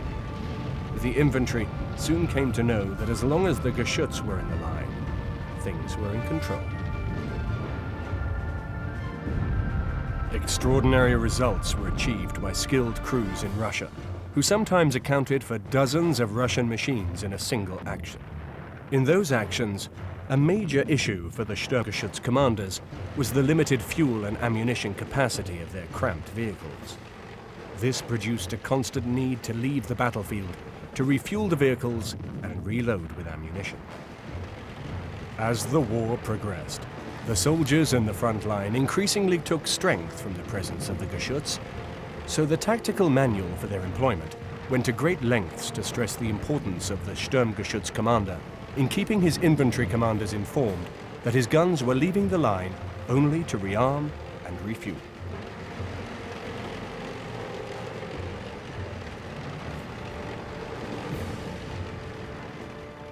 It was a standard rule of Sturmgeschütz tactical doctrine that if possible, not all machines would be withdrawn from the line at the same time, but that they should leave the field in relays. Otherwise, there was a real danger that the morale of the infantry might collapse if they saw their beloved Geschütz withdrawing from the field. Despite its undoubted success as a tank killer, there was still an infantry support role for the Sturmgeschütz. The low-trajectory 7.5-meter gun was an excellent anti-tank gun, but to reach infantry hiding behind obstacles or other terrain features, a high-trajectory howitzer was still required. A further 1,100 Sturmgeschütz were therefore manufactured with the 10.5 howitzer, which packed a deadly, high-explosive punch, which could be used in support of the infantry, either in attack or, more usually, desperate defense. The theory was that for every 2 troops of 75mm armored Geschütz to deal with enemy tanks, there would be 1 troop of howitzer-armed Geschütz to deal with the infantry. Problems with supplies of vehicles meant that this situation was very rarely achieved in practice. The tactics set down for cooperation between the 2 types of assault guns was that the guns armed with 7.5 guns would target any enemy armor, while the howitzer-armored vehicles would concentrate on the infantry who accompanied the tanks. In this way, countless Russian attacks came to grief on the bulwark provided by the Sturmgeschütz battalions. By 1943, the obvious success of the Sturmgeschütz in the field led the Allies to target the Alket factory, responsible for the production of Stug 3s, for priority bombing. The resultant saturation bombing severely damaged the production factories. During the period of rebuilding, production was switched from Alket to Krupp's tank works, but Krupp's made Panzer IVs, not Panzer IIIs. During 1943, the 1,500 Sturmgeschütz which were manufactured by Krupp's used the Panzer IV tank chassis, combined with the highly successful L-48 gun. These machines were known as Sturmgeschütz IVs, but were no less successful than the old Stug 3. The welded steel skirt were added to all Stug 3s and 4s from 1943 onwards as a protection against the new hollow charge infantry weapons which had wreaked so much damage since their introduction in late 1943. Well, each tank had its own characteristics and for particular operational tasks. And you can see in the German evolution of German Sturmgeschütze, the German assault guns, some had very long wartime lives, which was astonishing. They proved to be sturdy, they proved to be reliable, and they proved to do their job quite well. And they were to the satisfaction both of their crews, and they fitted well into the tactical scene. By the end of the war, no less than 30,000 enemy tanks had been destroyed by the Geschütz crews, a ratio of approximately 3 enemy vehicles to every Stug deployed. It was a mark of the achievement of the guns and the crews that Russian orders forbade their tank commanders from entering into artillery duels with the Geschütz, ordering them instead to maneuver to find the weaker side and rear armor. One famous variant of the Stug 4 was a real heavyweight, the forerunner of the Sturm Tiger. This was the mighty Brummbär, the grizzly bear, or grumbler, which carried a powerful 15-centimeter howitzer. The Brummbär had sloping frontal armor 100 millimeters thick, and it was designed to rumble up to infantry fortifications before firing its massive shell at point-blank range. The Brummbär was originally developed to cope with the close-quarter street fighting at Stalingrad, but delays in production meant that they did not see active service until the Battle of Kursk in 1943.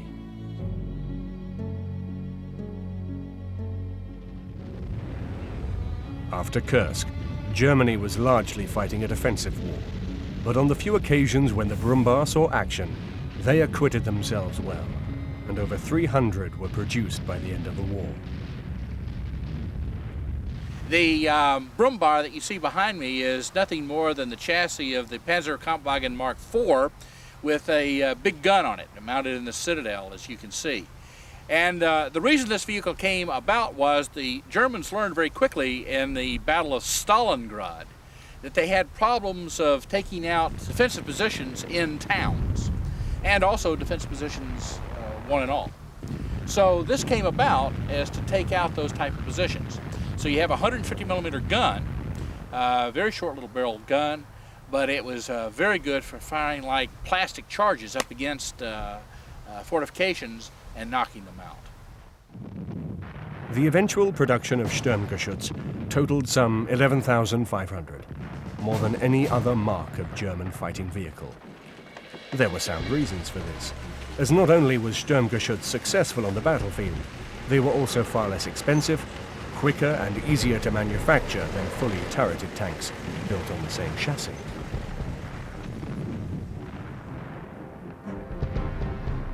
This was a vital consideration for Germany's hard-pressed manufacturing industry. German armies on all fronts were desperate for armored fighting vehicles to stem the flood of Russian and Allied armor. So production resources were increasingly switched to the production of Sturmgeschütz, which were well suited to fighting a defensive war. In 1943, the role of Sturmgeschütz as protectors of the infantry was reversed when each increasingly precious gun was given its own dedicated squad of grenadiers to protect these valuable machines against the increasingly sophisticated weapons carried by Allied tank hunting teams. Although it was not purpose-designed as a tank killer, the Stug had provided a solid solution to the tank destroyer role, almost by accident. German attempts to produce a dedicated tank killer by design were far more troubled. The Sturmgeschütz experience had shown that by dispensing with a tank turret, it was possible to mount a much heavier gun on the existing tank chassis. Despite the inevitability of the final defeat, the men of the Sturmgeschütz and Panzerjäger formations fought like lions to the bitter end. Losses grew to frightening proportions, and many panzer divisions fought until literally the last machine rumbled into its final battle. Even by the last day of fighting, the ranks of the Sturmgeschütz crews were still filled mainly with volunteers, who did their duty in the face of almost certain death. In later years, it was to become the proud boast that when the cry went up from the hard-pressed grenadiers, they were always there to answer their call to bring up the guns.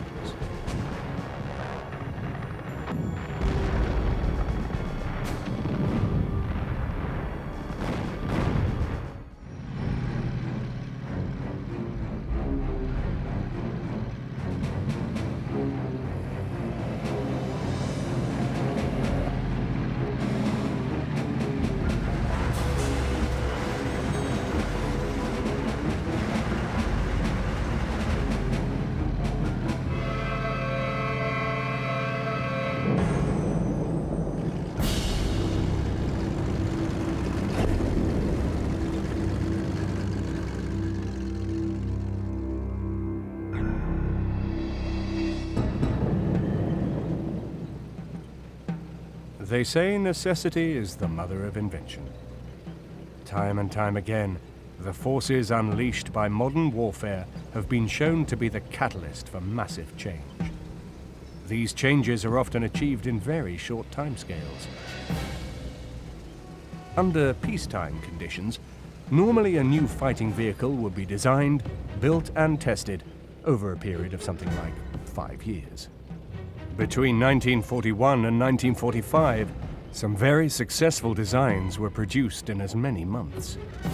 They had to be. The war in the East was a demanding and remorseless taskmaster, which consumed every new offering as soon as it was ready for action. The price of failure was unthinkable.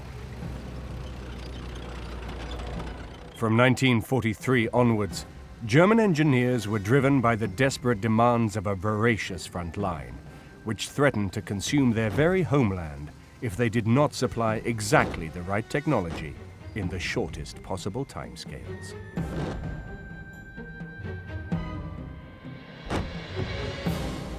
Despite the vile excesses of the regime under which they toiled, German factories produced an outstanding variety of armored fighting vehicles in an incredibly short period of time. It has often been said that the German armaments industry placed the best possible weapons in the worst possible hands. That is certainly true of the armored fighting vehicles. Obviously, there were many failures, But against the odds, there were also a large number of successful vehicles which shaped the face of armored warfare for years to come. During the Second World War, what happens with the German Army is that they have a lot of vehicles that rapidly become obsolete, like the Panzer II, the Panzer III. And what they do is they take the chassis of those vehicles and they marry it up with a gun and turn them into assault weapons. And they also take a lot of captured weapons that they have and turn them into mobile artillery, like the Czechoslovakian T-35, that sort of thing. So it's an evolutionary type of thing that the German Army does. Storm artillery is nothing more than tracked artillery that was designed to keep up with the Panzers, to give them ready and quick fire support.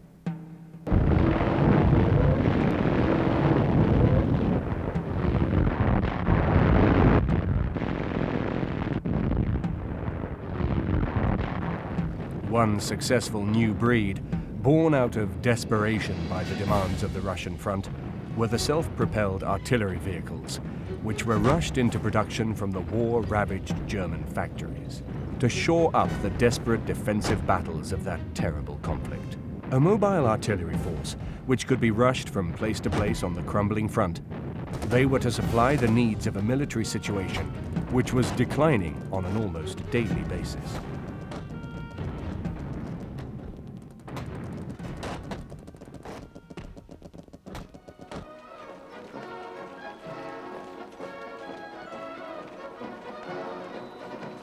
Only 2 short years earlier, no one in their right minds would have believed such a situation could prevail so soon.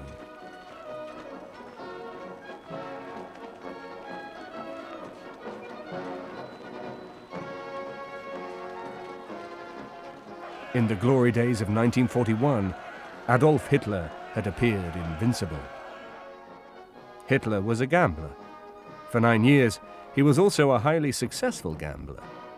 He made the right calls in the cutthroat political world of the Weimar Republic and Nazi Germany. He gambled on the annexation of Austria and of Czechoslovakia, and he called the bluff of Britain and France over the Treaty of Versailles. And his inspired combination of guesswork and aggression precipitated the spectacular fall of France in 1940. But like all gamblers, eventually the lucky streak runs out. Hitler's luck ran out when he began to believe in his own invincibility and to ignore the lessons of history. In the 18th century, the invincible Swedish army of Charles the Bold had been destroyed in Russia. In the 19th century, Napoleon had seen his grand army wither and die at the infamous campaign of 1812. And even the all-conquering British army of the Victorian era had received one of its few reverses with an unsuccessful, dismal campaign in the Crimea, marked by disease, hardship, and despair. But spurred on by the great successes in the West during May 1940, Hitler drove his forces on into Russia. They were to come unstuck on almost exactly the same battlefields as Napoleon had before Moscow, and in 1944, the Crimea was to spell disaster for German troops, with losses on a scale which the British Army could not have believed possible. In late 1941, Operation Typhoon ground to a halt on the very outskirts of the great city of Moscow, near the site of Napoleon's battlefield of Borodino. And in 1944, a whole German army was lost in the same Crimea which the British had failed to take during its own campaign. The lessons of military history were there for all to see, but Hitler chose to ignore them. One of the reasons for his arrogance was his irrational belief in the power of particular new weapons to achieve decisive results where others had failed. This was a trait which was to take on a fantastical quality later in the war, but there was a tiny element of rationality in his thinking. He had certainly been proved right when the new Panzer divisions had sliced through the Ardennes to capture France, and who could blame him for believing the same thing was possible in Russia? especially with weapons like the mighty Karl super mortar at his disposal.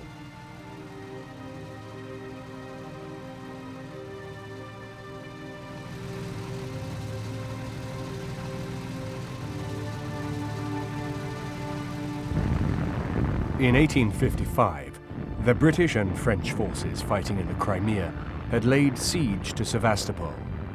90 years later, the German forces fighting in the Crimea were to do exactly the same thing. The siege mortars fired in the 1854 campaign by the British troops were later echoed in the mighty Karl series, monsters deployed by Hitler's forces in 1942.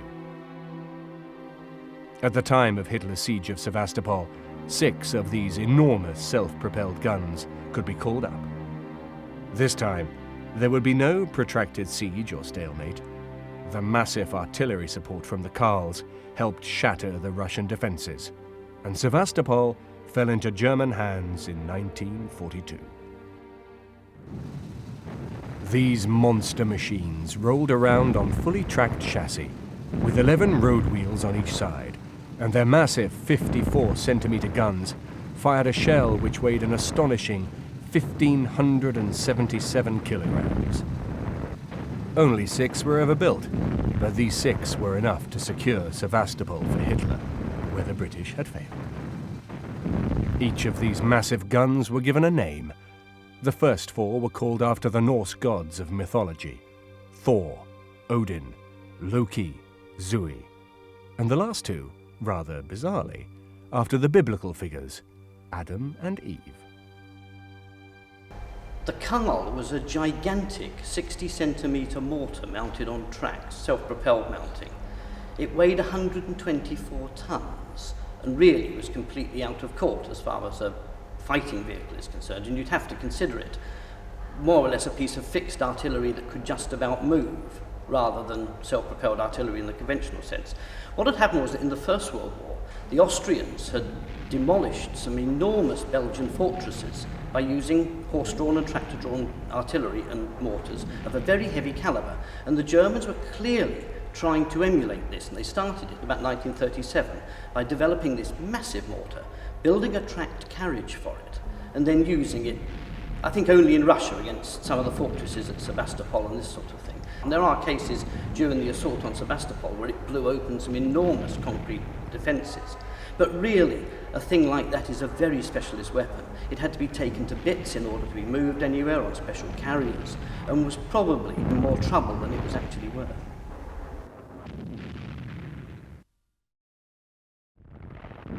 In many respects, the summer campaign of 1942 was the high watermark for the Wehrmacht. After the siege of Sevastopol, there was little work for the Karls to do, as it was now the turn of the German armies to come under siege. But the Karl class of self-propelled siege gun had proved itself successful in action. Unfortunately, the same could not always be said for Hitler's other innovations. The Karl represented the very large end of weapons development. These men are training with the other extreme, both in size and success. This was Goliath, one of 3 of the so-called demolition tanks made by Germany in the war. It was a miniature remote-controlled tank, which was designed to be guided up to enemy tanks or pillboxes, then detonated. Although this footage shows troops training with these weapons, it is obvious, even from this, that the operators had to expose themselves to hostile enemy positions in order to have any prospect of guiding the suicide weapon onto its target. In consequence, casualties were very high, and this job was very unpopular among the troops operating machines such as the Borgward B4 or the Goliath. Nonetheless, over 7,500 remote-controlled demolition tanks were built and used by the troops in the field. Their success rate is not recorded, but the ratio of failures to successes was high. The Karl and the Goliath represented very much the unconventional end of the military spectrum. Now, the Goliath here was another rather fancy idea. It's basically a tiny tracked vehicle, packed with high explosive, which is directed onto its target by remote control. The Germans actually built a number of these things, either worked by radio or in this case by wire, reeling out from the vehicle, like a little child's toy with a battery box at the back. And the men would guide it onto its target. Again, you could only really expect to use a thing like this against fixed defences, and it was the very nature of German warfare to keep mobile, so one wonders where they anticipated using it half the time. I've seen film of Goliath in which the thing is virtually incapable of staying the right way up on anything but dead level ground. And of course, the further away it is from the operator, the more difficult it is for him to aim. And once the opposition figure out what it is, they're going to do all in their power to stop it. It only requires a shot, cutting the wire to finish it. We developed similar things in Great Britain. They were all considered to be a completely useless effort. None of them ever worked properly. And I would say the same must be said for poor old Goliath. There is a famous photograph, I think taken in Italy, of a US Army soldier standing on a mountain of the darn things. And I can imagine the German army saying, to hell with it, these things are simply not worth bothering with. All the trouble of carrying to the site, setting them up, probably to be wasted the minute the thing breaks down halfway to target. Today, the rusting hulks of the armoured fighting vehicles of the Wehrmacht lie still and silent under a summer sun. This is the U.S. Army Ordnance Museum Foundation in Maryland, USA.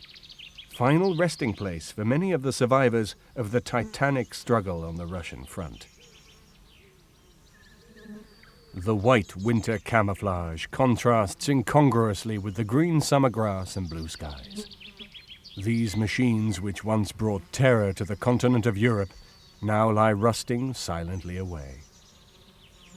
Among the well-known tanks such as the Panther and the Tiger are a few less familiar names: the Hummel, the Vesp, and the Grasshopper. But in their day, when these drab white color schemes served a real purpose on the snow-covered steppes of Russia, their contribution was every bit as vital as the famous tanks in the Spearhead. The use of tracked vehicles to support the objectives of the Wehrmacht had grown exponentially since the start of World War II in 1939.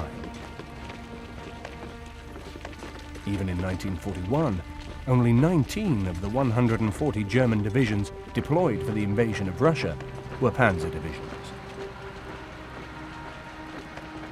The army of 1942 was much more mobile.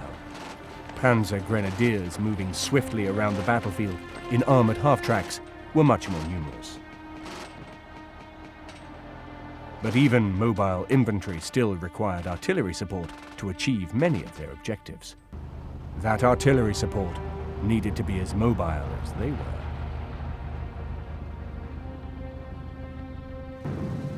The Sturmgeschütz assault gun had originally been designed to provide this support. But by 1942, battlefield necessities meant that they were often hijacked into the role of tank destroyers.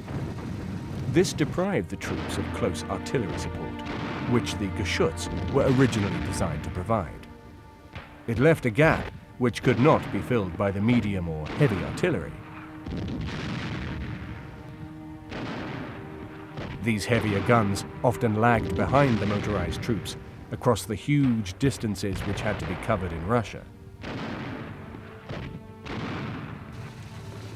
In Europe, during the campaigns of 1939, 40 and 41, where roads were good, it was found that conventional artillery could be moved and deployed reasonably easily.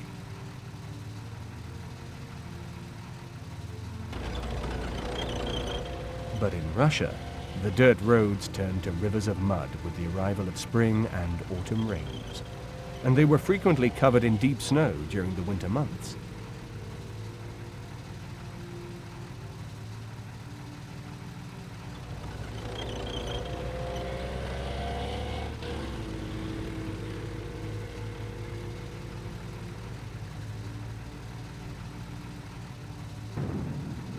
The best possible solution for the provision of heavy artillery support for the mobile battles now being fought in Russia was the deployment of large-caliber, self-propelled guns on fully tracked carriages.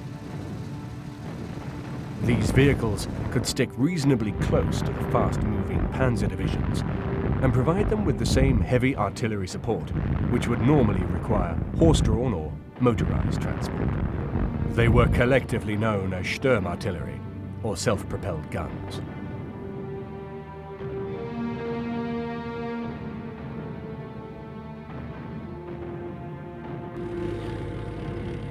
These troops seen here during the German advance into the Caucasus in 1942 are towing their gun into action.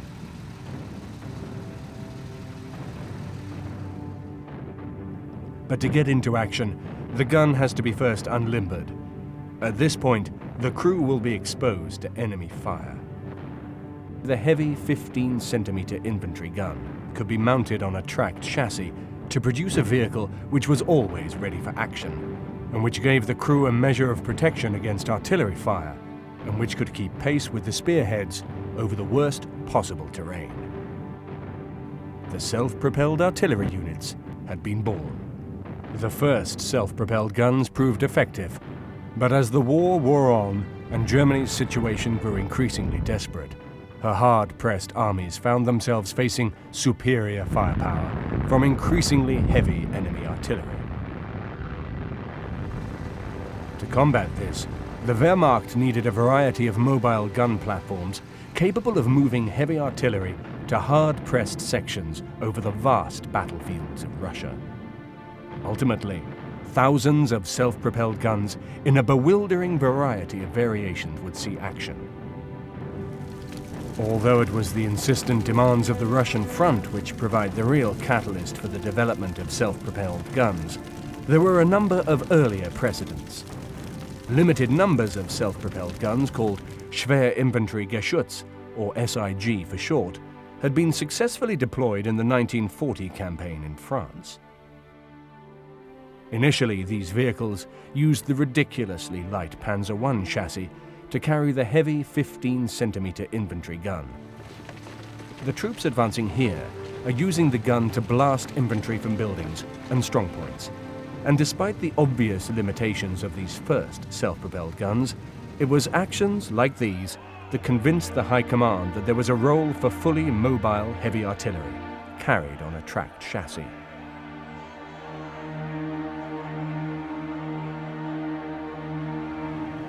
The Panzer I was Germany's first and smallest tank. Secretly developed as an agricultural tractor during the years when Germany was prevented from developing tanks by the Treaty of Versailles, it was very much a starting point. It was a two-man machine, smaller than many modern saloon cars. It soon proved to be hopelessly inadequate under combat conditions. The armor was too thin, and the two-machine gun armament was ineffective. But the chassis itself was a good one, and German engineers immediately set to work to produce specialist variants for other battlefield tasks. The Germans, as a race, have long been famous for the quality of their engineering work. They are also justifiably renowned for their meticulousness. A demonstration of this can be seen in the thorough manner in which every tank chassis manufactured during World War II was methodically exploited, with uniform thoroughness and regularity, to produce a wide array of specialist vehicles to cater for every need on the battlefield. Each of the tank chassis produced by German manufacturers or by her Czechoslovakian satellite suppliers was systematically altered to produce not just the main battle tanks themselves, but in almost every case there was also a tank destroyer variant and a self-propelled artillery variant. In most cases, there were also command tanks, armored ammunition tanks, armored recovery vehicles, and even flame-throwing tanks. In the case of self-propelled artillery, this systematic approach to the design possibilities of each model was first seen in the Panzer I. As we have seen, it was the successful adaptation of the Panzer I chassis which allowed the SIG-33 to carry a heavy 15-centimeter gun to give a heavy self-propelled artillery piece which could be moved right up to the front line. However, there was one major drawback in the arrangement of such a big gun on such a small chassis. It was so top-heavy that the gun was very liable to topple over. This undignified trait led to the search for a better alternative. Naturally, the first step was to examine the larger chassis of the other German light tank in service, the Panzer II. Like the Panzer I, the Panzer II battle tank was found to be woefully inadequate under combat conditions, and like the Panzer I, the outdated Panzer II chassis was successfully developed as a self-propelled gun carriage in an attempt to extend the life of the design. In this respect, the Panzer II worked only a little better than the Panzer I. Although it gave a slightly lower profile, and hence better stability and a greater measure of protection to the crew, it was only manufactured in tiny quantities. Only 12 were made, and all appear to have been dispatched to Africa to equip the Afrika Korps. In practice, neither the Panzer I or the Panzer II chassis could really deal with the requirement of the heavy 15-centimeter gun, which they were being adapted to carry. The lateral solution to the problem was found by reducing the weight of the gun from 15 centimeters to 10.5 centimeters. This produced the Wesp, or Wasp, which combined the lighter 10.5 centimeter gun on a Panzer II chassis. The Wesp was an excellent design, which was light enough to keep up with the troops, but heavy enough to produce an effective barrage. 682 of these machines were produced from 1942 and 1944. They were welcomed with open arms by the hard-pressed troops. One thing which did not find favor was the name. It did not suggest power and presence, and was dropped on the personal orders of Hitler in 1944. However, they continued to be known as Wasps to the troops, who did value their considerable sting in battle. It was the most important of the German self-propelled armoured artillery types. It was a very neat-looking piece of equipment. And the strange thing is that although they utilised the chassis, by the time the German army used the chassis, it was obsolete. The unfortunate thing about this, there was not sufficient accommodation space in this vehicle. And this is, I think, as most soldiers will tell you, this is very important. You have to have places where you can put things. And this is one of the great drawbacks of this particular vehicle. It operated with the light batteries, the smaller batteries of armoured artillery battalions, of armoured artillery regiment. So these are quite versatile vehicles and really quite important ones. But that's a good example, as I say, of an obsolete piece of equipment being brought back into service and, yes, more or less performing the role. But with all obsolete vehicles, as I've said, you've got crew complaint about lack of accommodation. So although you may get it rapidly into service, you have the disadvantage of its shortcomings. It has to be improved or adapted.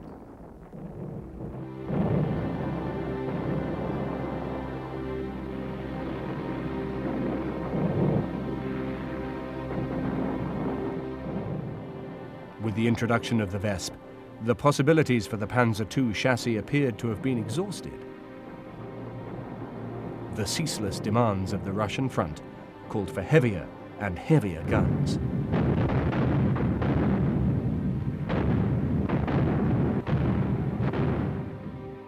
So German engineers moved on to examine the possibilities inherent in the Panzer III, which was Germany's main battle tank in the early years of the war.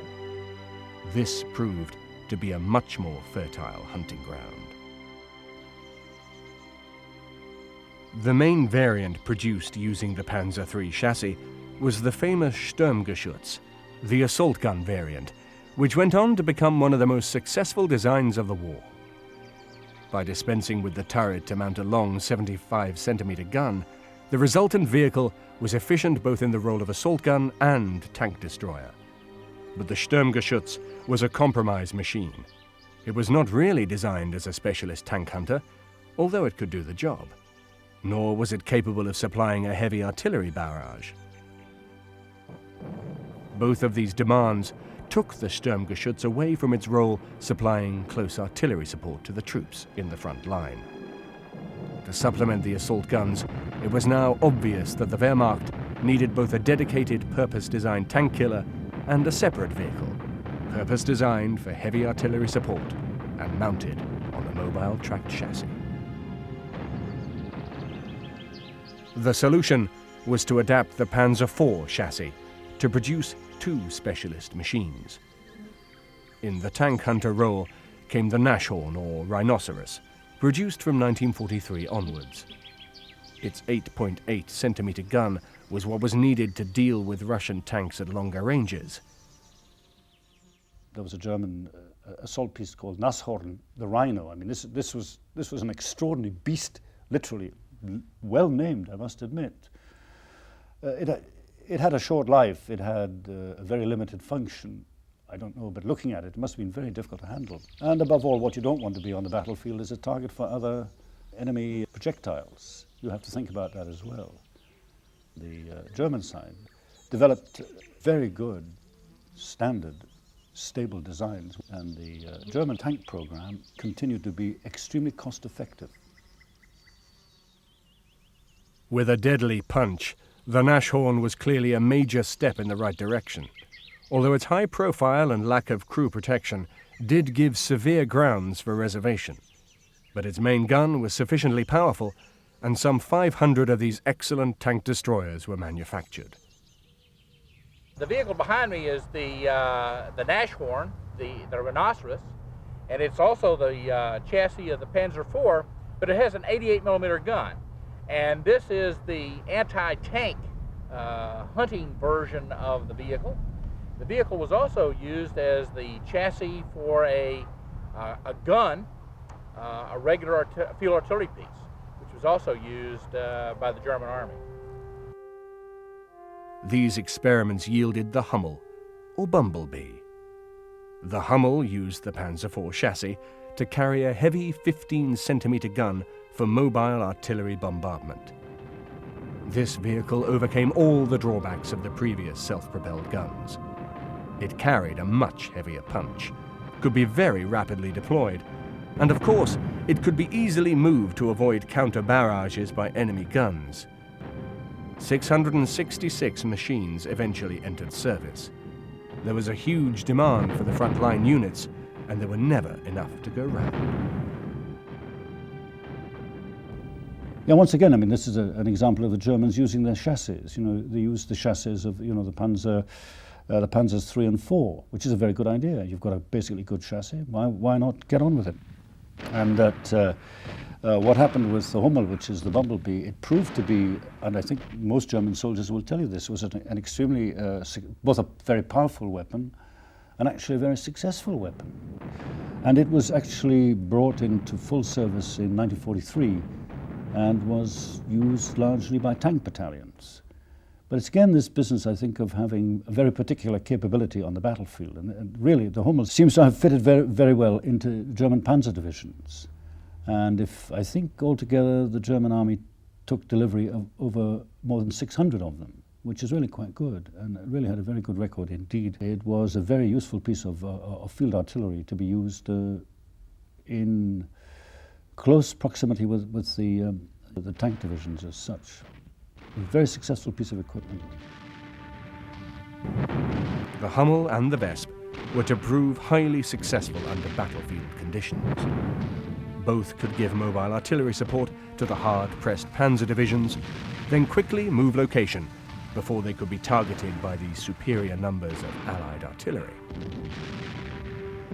In total, some 1,300 of these two types of self-propelled guns were made from 1942 to 1945, during which time they provided essential artillery support to the great advances of 1942 and covering fire for the desperate Wehrmacht divisions during their headlong retreat into Germany during 1944.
The only major drawback of these self-propelled guns was the lack of storage space for stocks of ammunition.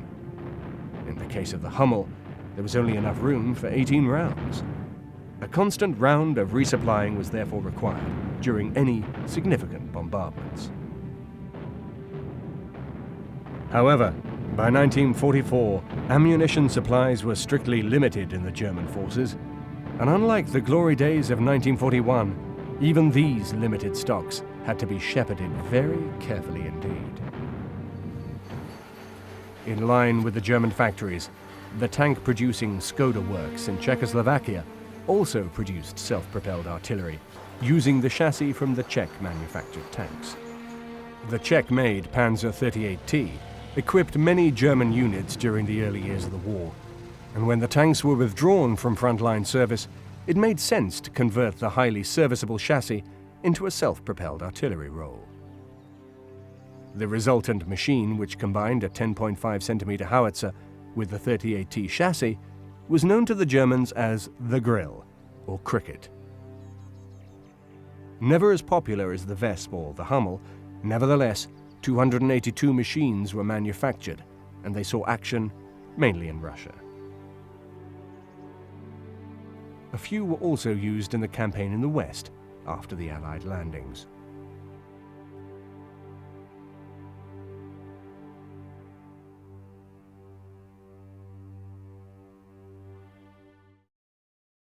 By this stage of the war, time was beginning to run against the Germans, and in the limited time available, the late-war Panzer V and VI chassis did not produce as many conversions as previous vehicles.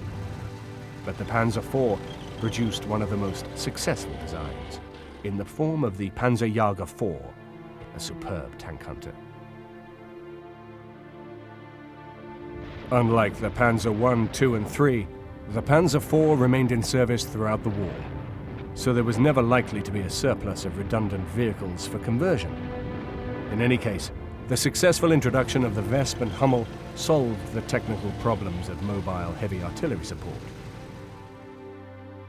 In consequence, further attempts to use the Panzer IV chassis for self-propelled artillery were limited to a few experiments which produced this machine, nicknamed the Grasshopper.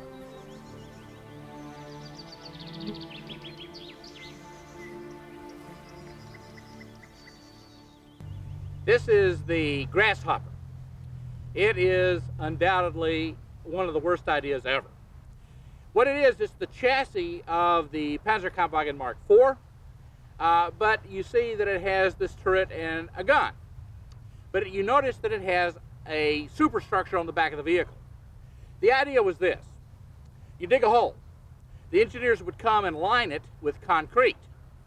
Then you would use the superstructure on the back to dismount the turret and put the turret in the hole.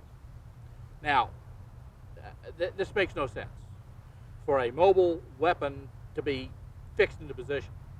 It's dumb. With regard to the Grasshopper, what the Germans did, they took the chassis of the Panzer IV, which was a very good chassis, and which lasted, by the way, throughout the length of the war. And they exploited it this time in a very different manner. What they did, as you know, they had a system whereby the turret was removable. If you look at the side of the turret, you'll see the two bolt holding positions where this vehicle, if you like, self-propelled artillery piece, it really was basically a weapons carrier. It was carrying a weapon. That was the idea. The weapon being the turret itself, which, because of the capability of the tank, which had really its own lifting equipment, you removed the turret, could be removed from the tank. You could do one of two things with that. You could either apply two wheels to the turret which you had removed and move it to whichever position you wanted, or in fact you could then emplace it as a fixed firing point, as a, if you like, an immediately emplaceable strong point. This is a very rare machine indeed, of which only a very few were produced. Some sources put the figure as low as 2 machines, others say 14 were made. With the warped logic which led to its creation, that's no great surprise. In order to allow for the turret to give the protection the crew needed, the gun size had to be reduced to 10.5 centimeters, when what was actually demanded were heavier caliber guns. By 1944, the Allied air forces in the West enjoyed almost total air superiority. In Russia, the Air Force had recovered from its early defeats and was now almost as effective as the British and Americans. Vehicle losses reached catastrophic proportions as the fighter bombers rolled over the front looking for targets.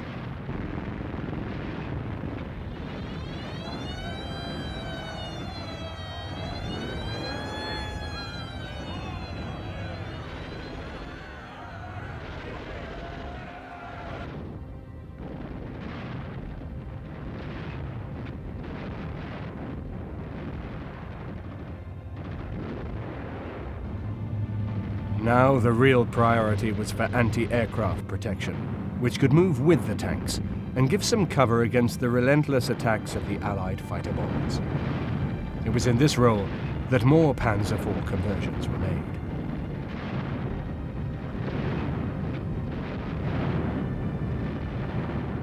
These self-propelled anti-aircraft guns were produced in three forms. Firstly, there was the Mobilwagen, which the troops nicknamed the furniture van because of its resemblance to a peacetime removals truck. It was followed by two later machines, the Wirbelwind or Whirlwind and Ostwind or East Wind.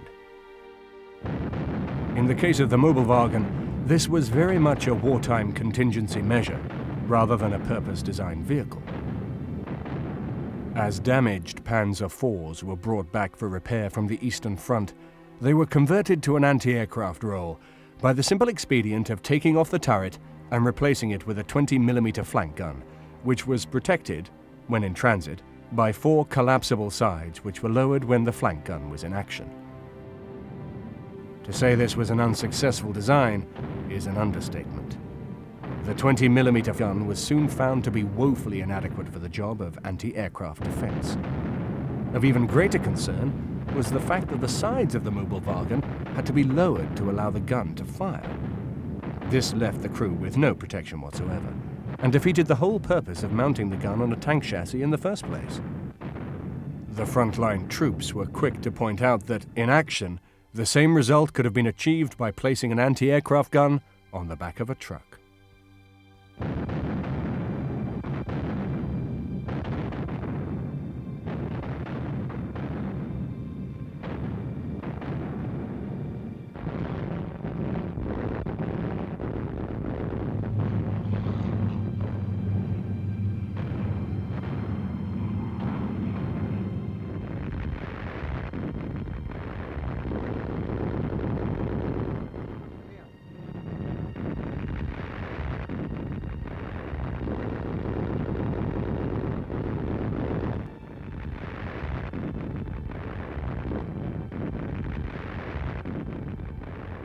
Miraculously, 240 conversions had been made before this glaring design flaw came to light.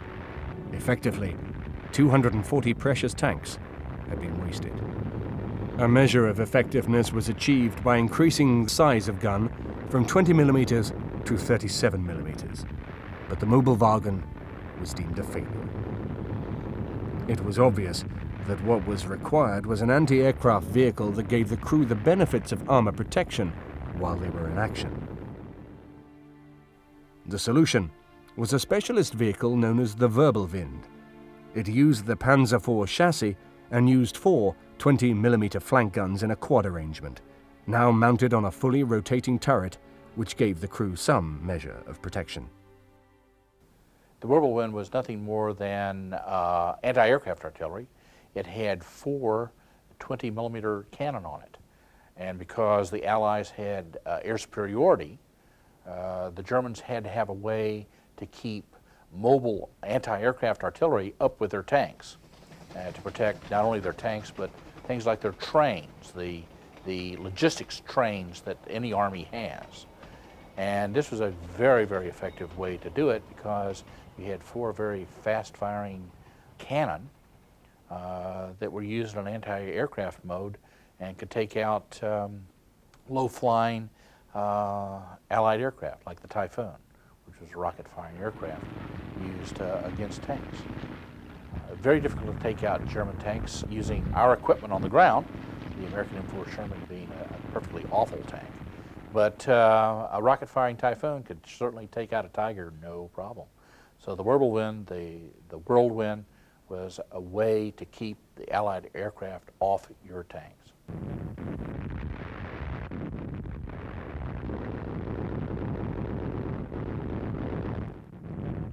Even mounted in groups of 4, the 20mm gun was still ineffectual, so the verbal Wind was discontinued after 100 had been built.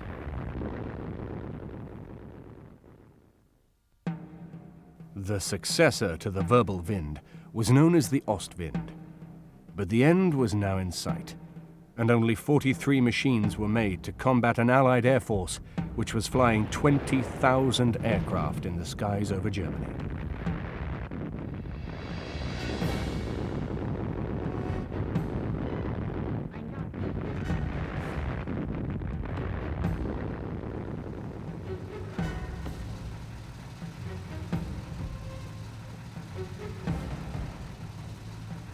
Despite the revolutionary quality of many of the machines produced for Hitler's armies, they could never hope to match the sheer weight of numbers ranged against them. Given the depraved nature of the regime which brought them into existence, every civilized person should give thanks for that.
On the morning of 13th of June 1944, during the fierce battles in Normandy, SS Obersturmführer Wittmann and the crew of his heavy Tiger tank were standing ready for action.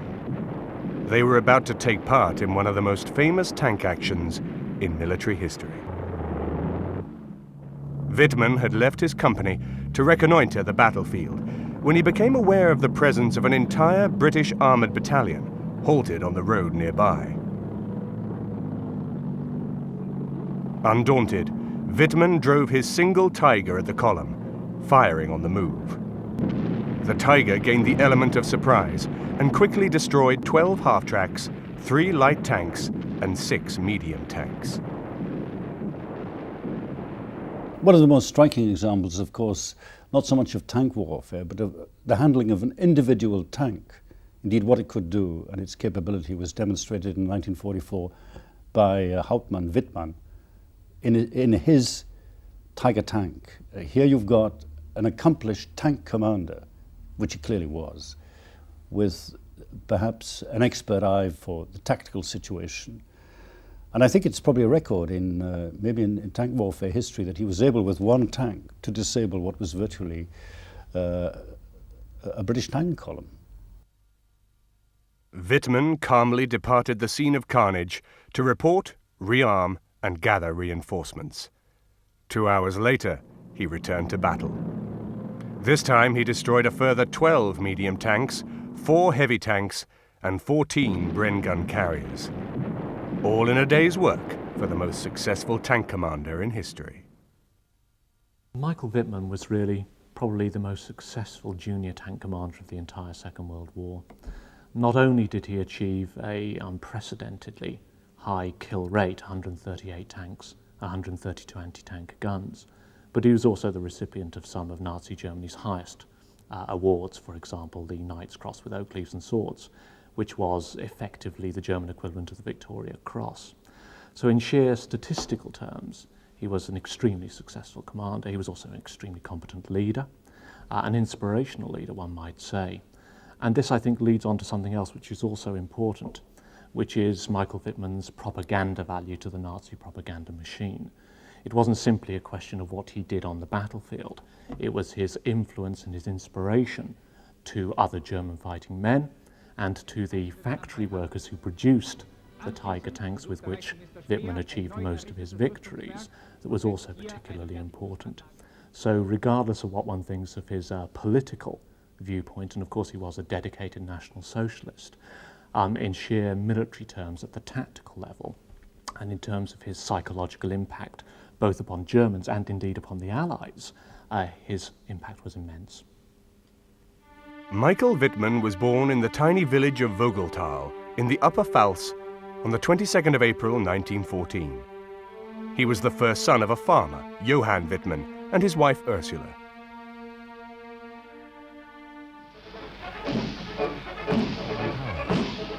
In 1934, at the age of 21, Wittmann joined the German army, signing up for a 2-year tour.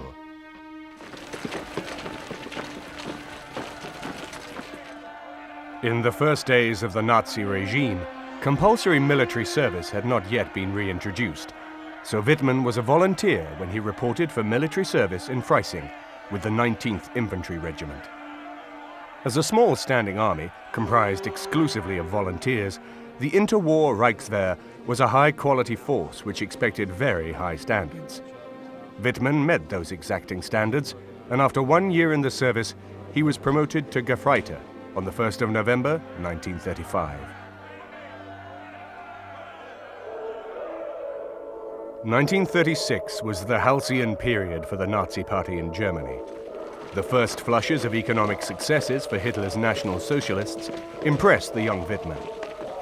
In the closed world of the military, the fervent Nazi beliefs of many of his colleagues also made an impression. Many of his colleagues planned to join the newly formed Waffen-SS, and Wittmann decided that he too would join the military wing of the Nazi Party after his own army service. On the 1st of November 1936, Wittmann applied for admission to the SS and was accepted into what was to become one of the most notorious organizations in history. The Waffen-SS, or armed SS, was essentially the regular armed forces or ideological spearhead of the National Socialist cause, composed, at least in its early stages, of racially pure, ideologically utterly committed and extremely physically fit young men. It eventually grew to a strength by 1945 of almost 1 million personnel, and provided something like 40 combat divisions for the German armed forces. The Waffen SS actually stands for armed SS, so that they are specifically fighting soldiers. And they were unusual in that they were very innovative in their tactics and also things like their dress. They were some of the first troops to use camouflage clothing. In the case of many exceptional German soldiers, such as Field Marshal Erwin Rommel, revisionists have subsequently tried to play down the enthusiasm they held for Hitler and all he stood for. This is not true of Michael Wittmann. In his case, there was to be no redeeming conversion or late change of allegiance. He was a simple man, and the seductive allure of the Nazi Party drew his unquestioning obedience. Sadly, he was never to swerve from that evil path. Wittmann was given the SS number 311623 and proved to be a model National Socialist. In his free time, he participated in sports, recruiting, and took part in the mass political demonstrations and rallies of the period.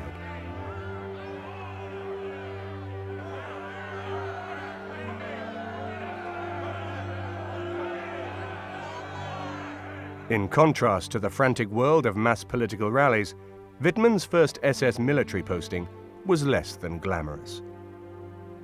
He was employed as a guard at the large Wehrmacht munitions dump. Wittmann was soon bored with his routine. He wanted to be near the center of this new force in Germany, so he applied to join the SS Leibstandarte, Adolf Hitler's personal bodyguard. Already, this was the best known and most elite unit in the Third Reich. The Leibstandarte Adolf Hitler might reasonably be described as Hitler's Praetorian Guard. Formed in 1933 as a bodyguard for the Führer personally, it later expanded as the military vanguard of National Socialism, if you like, and in 1943 eventually became a fully fledged Panzer division of the Waffen-SS with a strength of about 20,000 men.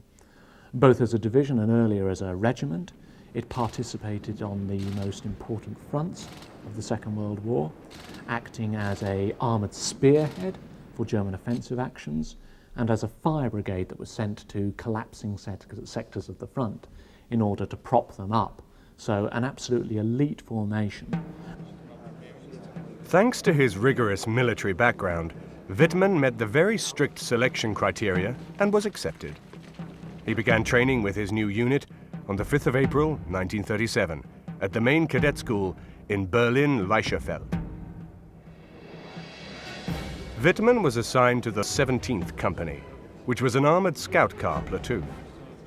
As part of an elite formation, the men of the armored scout company received an intensive training course, which transformed them into experts. These skills were later to stand him in good stead, but for the time being, the newfound expertise was not needed. Hitler was still achieving his aims by a mixture of bluff and inspired gambles. In October 1938, Wittmann took part in the entry into the Sudetenland. The reception he witnessed as waves of excitement swept through the people made a lasting impression on him. The storm of jubilation eclipsed even the fervent National Socialist rallies which he had attended.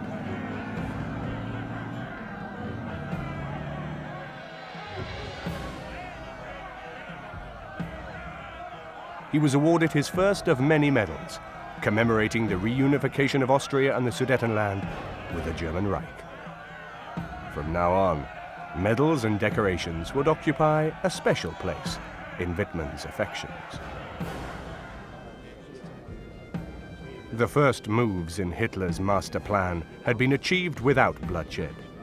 But as tensions rose, Adolf Hitler's crooked path led only downwards into chaos. The conquest of Poland heralded the coming of the Second World War. The Leibstandarte motorized regiment fought hard in Poland from the first day of the campaign, the 1st of September, 1939. On that day, the armored scout platoon was soon in action, and Wittmann had received his baptism of fire. The campaign in Poland was brief, only 30 days in duration, but nonetheless, his experiences had whetted his appetite for combat. In the following year, Wittmann and his armored car again saw action in the rapid campaign, which saw the fall of France.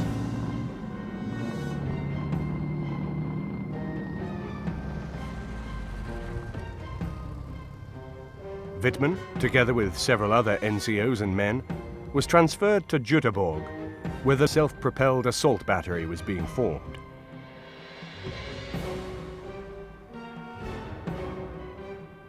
There, he and his colleagues traded in their black Panzer uniforms for grey assault gun tunics. It was to be 2 years before he would see Panzer black again. This was the start of Wittmann's association with armored fighting vehicles, which was to lead him to fame and infamy throughout the civilized world. There was much to learn. The assault guns were armed with the short-barreled 75mm gun, which had little in common with the feeble 20mm cannon carried by the armored cars. But Wittmann soon showed exceptional promise with a new weapon. After training, the fledgling assault gun battery was sent to garrison duty in France. After the short burst of activity which had characterized the lightning campaign through France, the long months of barracks duty hung heavy on Wittmann, who was keen to see action again.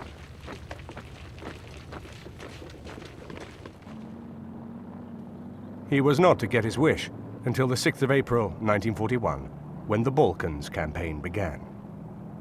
The German forces advanced through Yugoslavia to Greece, where, in addition to Greek forces, their opponents included English and Commonwealth troops. Wittmann's assault gun was involved in the fierce fighting for the Klidi Pass, which fell only after heavy resistance. Next, the Liebstandarte had to fight its way through the Kliswa Pass and on to Corinth and Olympia against fierce opposition from the Greek army. The fighting in Greece ended on the 30th of April 1941. After pausing to rest in Thessalia in May, the Liebstandarte was sent through Yugoslavia to Camp Diditz near Wischau, where awaited the next phase of the war, the invasion of Russia.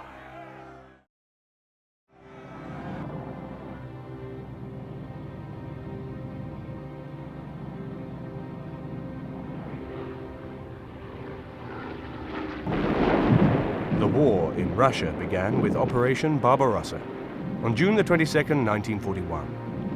But the Liebstandarte wasn't initially committed. Their war in the Soviet Union began a month later, in July 1941. It was like a second baptism of fire for Michael Wittmann, who faced an attack by 18 Russian tanks on the battery's first day of action. He had encountered nothing like this in Poland or Greece, but Wittmann was a natural fighter, and he succeeded in knocking out 6 enemy tanks in succession. The rest fled the field in disarray. This was Wittmann's first striking success, and the incident provided the first signs of his supreme talent as commander of an armored fighting vehicle.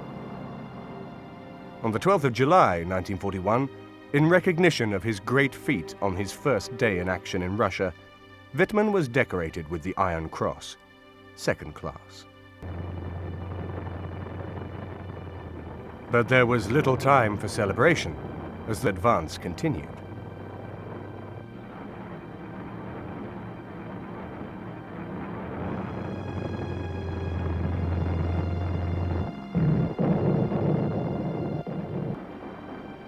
The short 75mm gun of the German assault gun in the early war years was an inferior weapon to the long 76mm gun of the Russian T-34 tanks. But despite this disadvantage, Wittmann proved himself a master of armored warfare. Combat in Russia placed terrific demands on the assault gun crews. Frequently, Wittmann and his crew were on their own, separated from the rest of the assault gun battery. In this hostile environment, he proved himself to be an individualist and a successful lone fighter. Nevertheless, he remained popular with his comrades. Wittmann's gunner at that time, Otto Schult, described him as a modest man.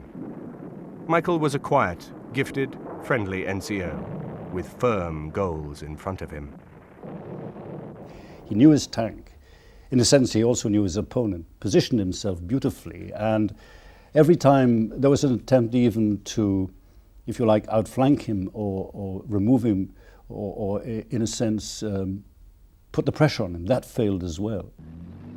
With 2,000 miles of front to fight over, the German armored forces were spread incredibly thinly. It was lucky for Wittmann that he was such a good lone warrior, as the assault guns were rarely employed en masse, as the standing orders required, so his skills were forged in the hard battles of the summer of 1941. Unit commanders were always happy to have an assault gun assigned to their sector, particularly that commanded by Michael Wittmann. The German advance along the Black Sea began in the first weeks of August 1941. Wittmann fought near Sasseljae and Neujaburg from the 10th to the 17th of August, and on the 19th captured Kherson. In the course of the fighting for the port city of Kherson, a bizarre incident took place as the assault guns commanded by Wittmann and Beck engaged first an enemy gunboat, then a submarine. The gunboat was sunk, but the effects of the fire directed at the submarine are not recorded.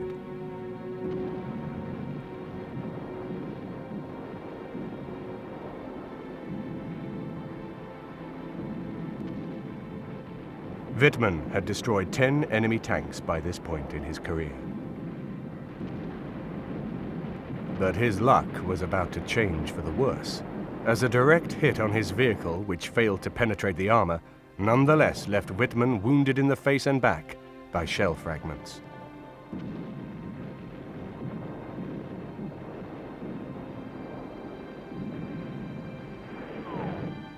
Tank crews in battle faced a large number of different kinds of danger. Most obviously there were the dangers posed by similar beasts to themselves, enemy tanks, assault guns, tank destroyers, and self-propelled guns.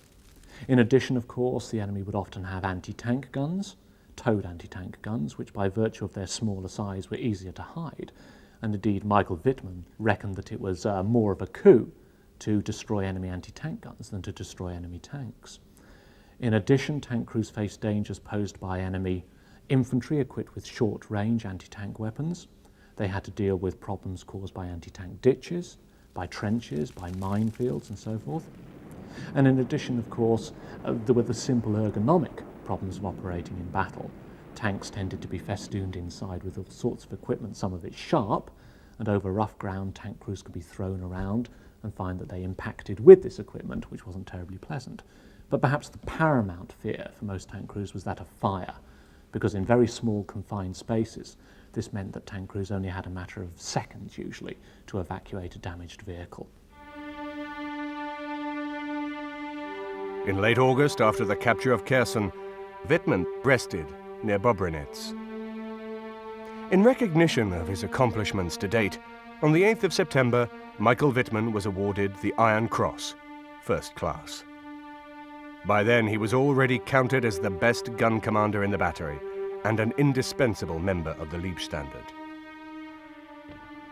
The German advance continued through the eastern Ukraine.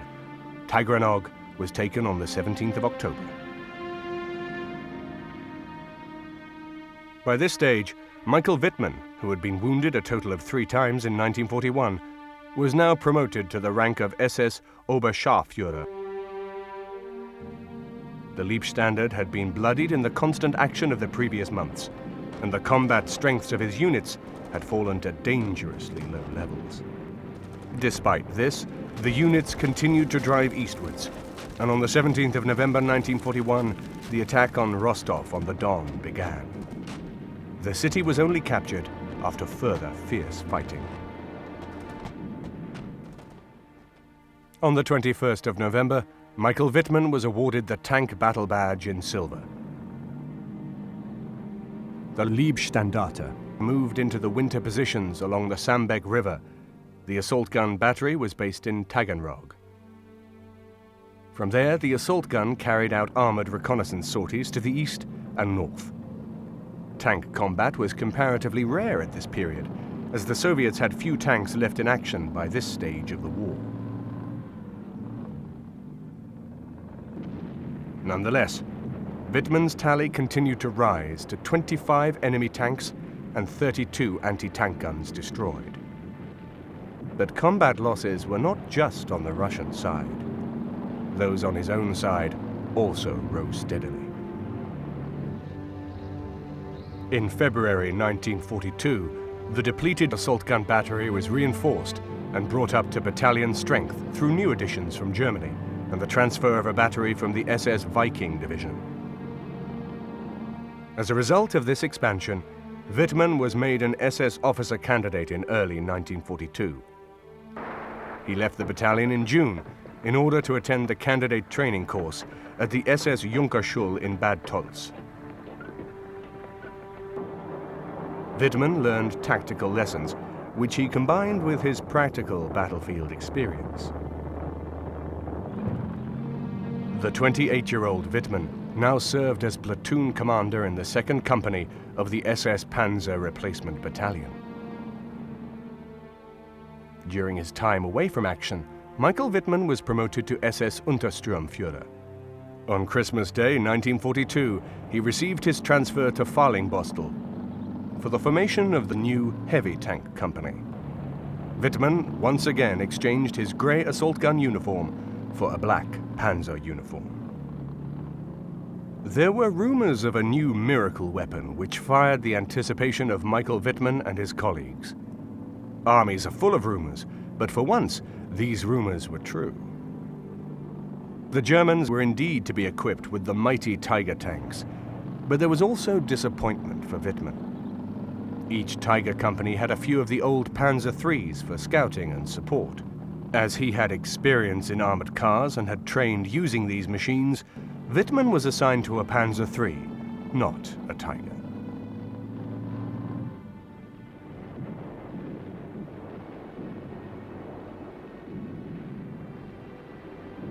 Wittmann was anxious for a Tiger of his own, but he had a long wait. He never missed the opportunity to state that his wish was still to command a heavy tank. Finally, in March 1943, he achieved his aim and stood for the first time in the turret of a Tiger as its commander. Wittmann could afford no time to reflect on his new status. The strategic situation on the Russian front was desperate, and the Tigers were pitched straight into action. Massive tank duels, the bitter one-to-one combats, and tank battles against anti-tank guns were the daily work of Michael Wittmann.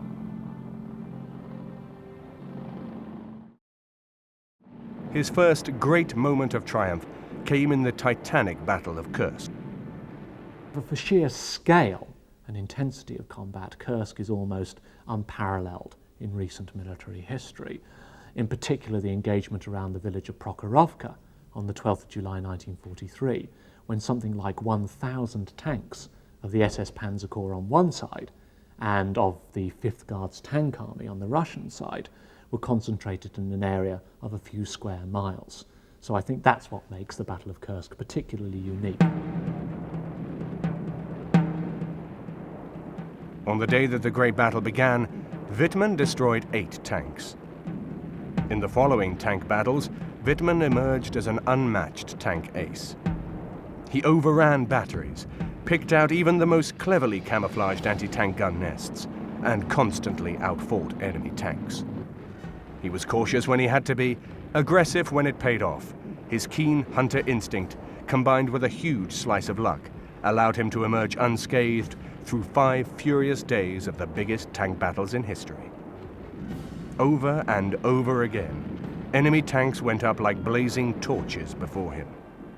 And when Michael Wittmann washed his sweaty, powder-smeared face on the evening of the 5th day of the battle, he knew that he had left behind him 30 wrecked T-34s, 28 Soviet anti-tank guns, and 2 batteries of artillery destroyed. Wittmann continued his success in late autumn. Near Brusilov, he ran into a Soviet tank assembly area, taking the enemy by surprise.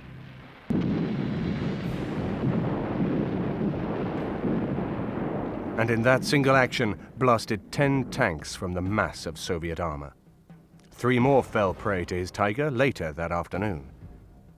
Wittmann marked every tank destroyed, but he rated the anti-tank guns he destroyed twice as high. He hated these concealed nests, which he called the hiding places of death. He derived special satisfaction when he destroyed an anti-tank gun. By this stage of the war, Wittmann professed that enemy tanks had ceased to be a strain on his nerves, and only the anti-tank guns still made him uncomfortable. He described them as lurking in their lairs, and so much more difficult to spot than tanks. The keen Nazi propaganda department were keen to capitalize on Wittmann's success, and a war writer was sent to join him in his tank. He filed this report. In an attack against a large town, guarded strongly by tanks and anti-tank guns, we cleared the way rather quickly by destroying several tanks and anti-tank guns, and soon reached the town. Our targets were all to the right of our direction of travel, from our 12 to approximately 3 o'clock positions. Suddenly, to our left, behind a haystack, we sighted a Joseph Stalin 1 with its gun trained on us. Wittmann, turn left, target 100 meters, go. And that was it. This action resulted in the destruction of 15 enemy tanks in a single day. Wittmann frequently maneuvered the Tiger based on his experience in assault guns. From a static position, he would swing the whole vehicle round, rather than waste time moving the turret. Moving the Tiger in this way was accomplished by one track turning forward and the other in reverse. This called for extreme caution with the Tiger, however, because of the great danger of shedding one of the huge tracks while turning in place.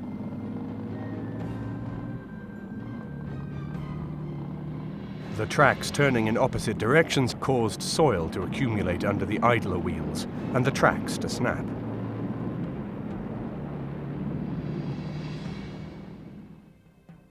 Unlike most tank crews, Wittmann's gunner, Bobby Voll, often fired without a target designation from his commander, for as Wittmann frequently put it, there was no time for a conversation.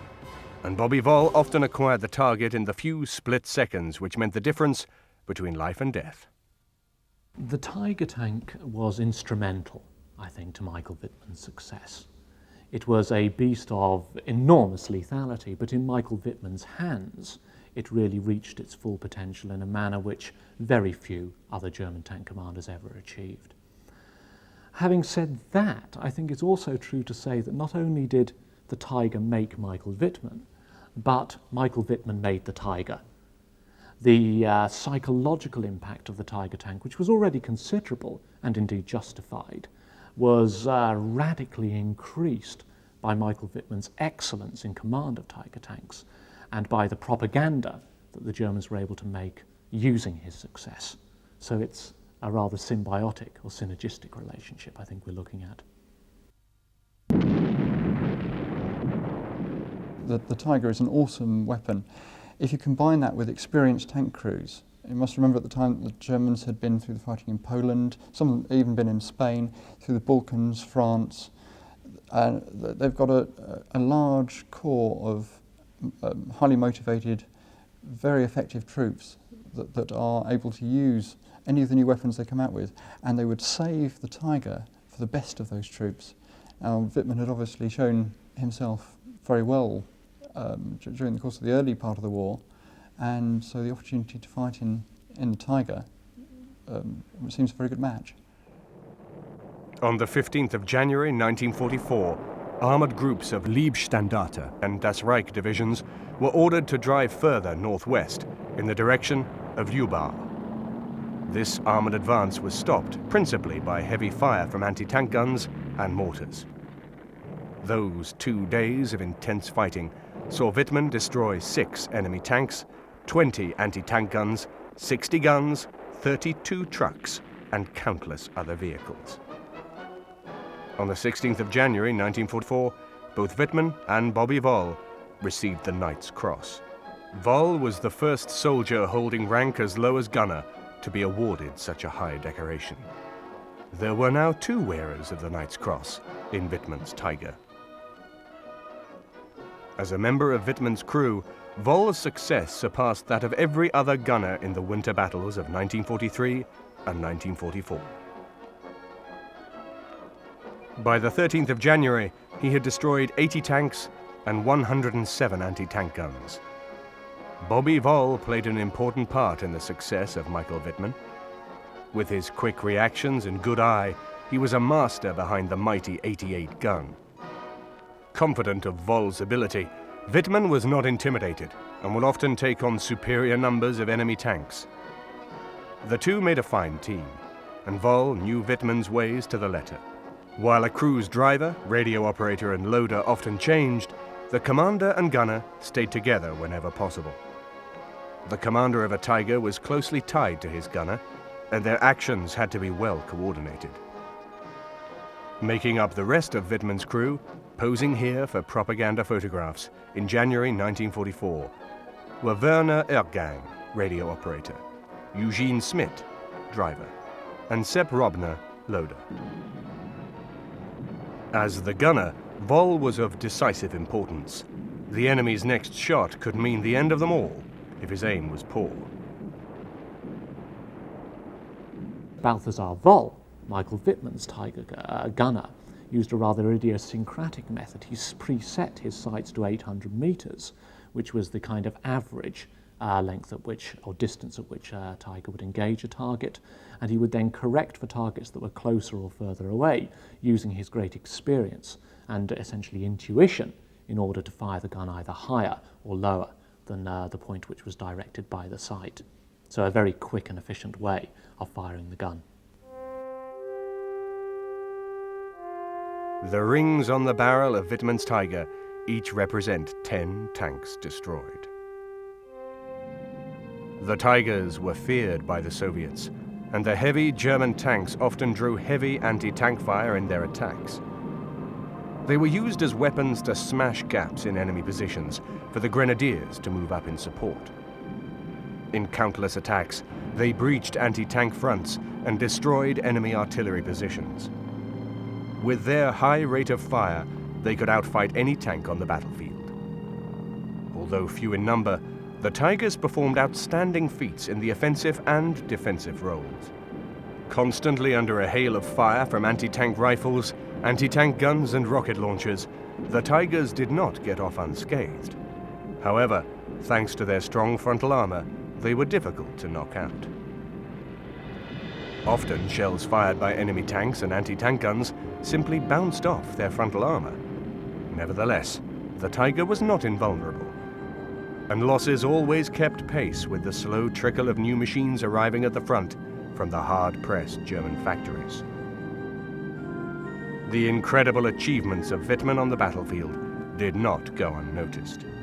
He was fast becoming a national hero. On the 2nd of February 1944, he was summoned to Hitler's headquarters. Michael Wittmann received the Knight's Cross with oak leaves from the hand of Adolf Hitler.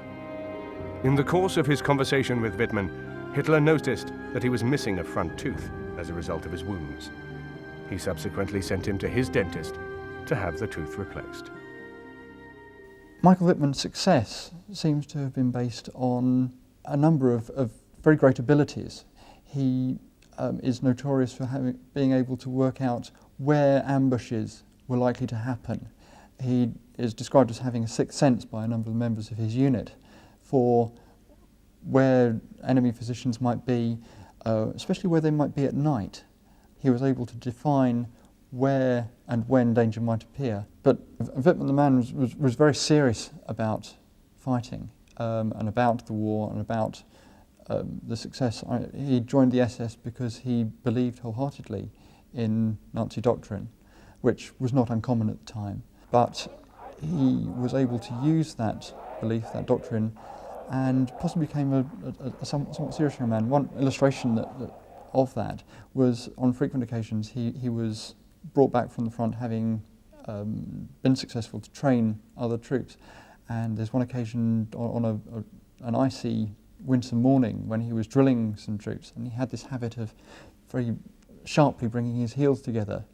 And on this particular occasion, in doing so, he completely skittled himself over, as he knocked himself down, and naturally the troops he was training laughed at him for this. He had them doing extra duties for a month after that, so you get the impression of slightly humorless, but obviously very dedicated tank commander.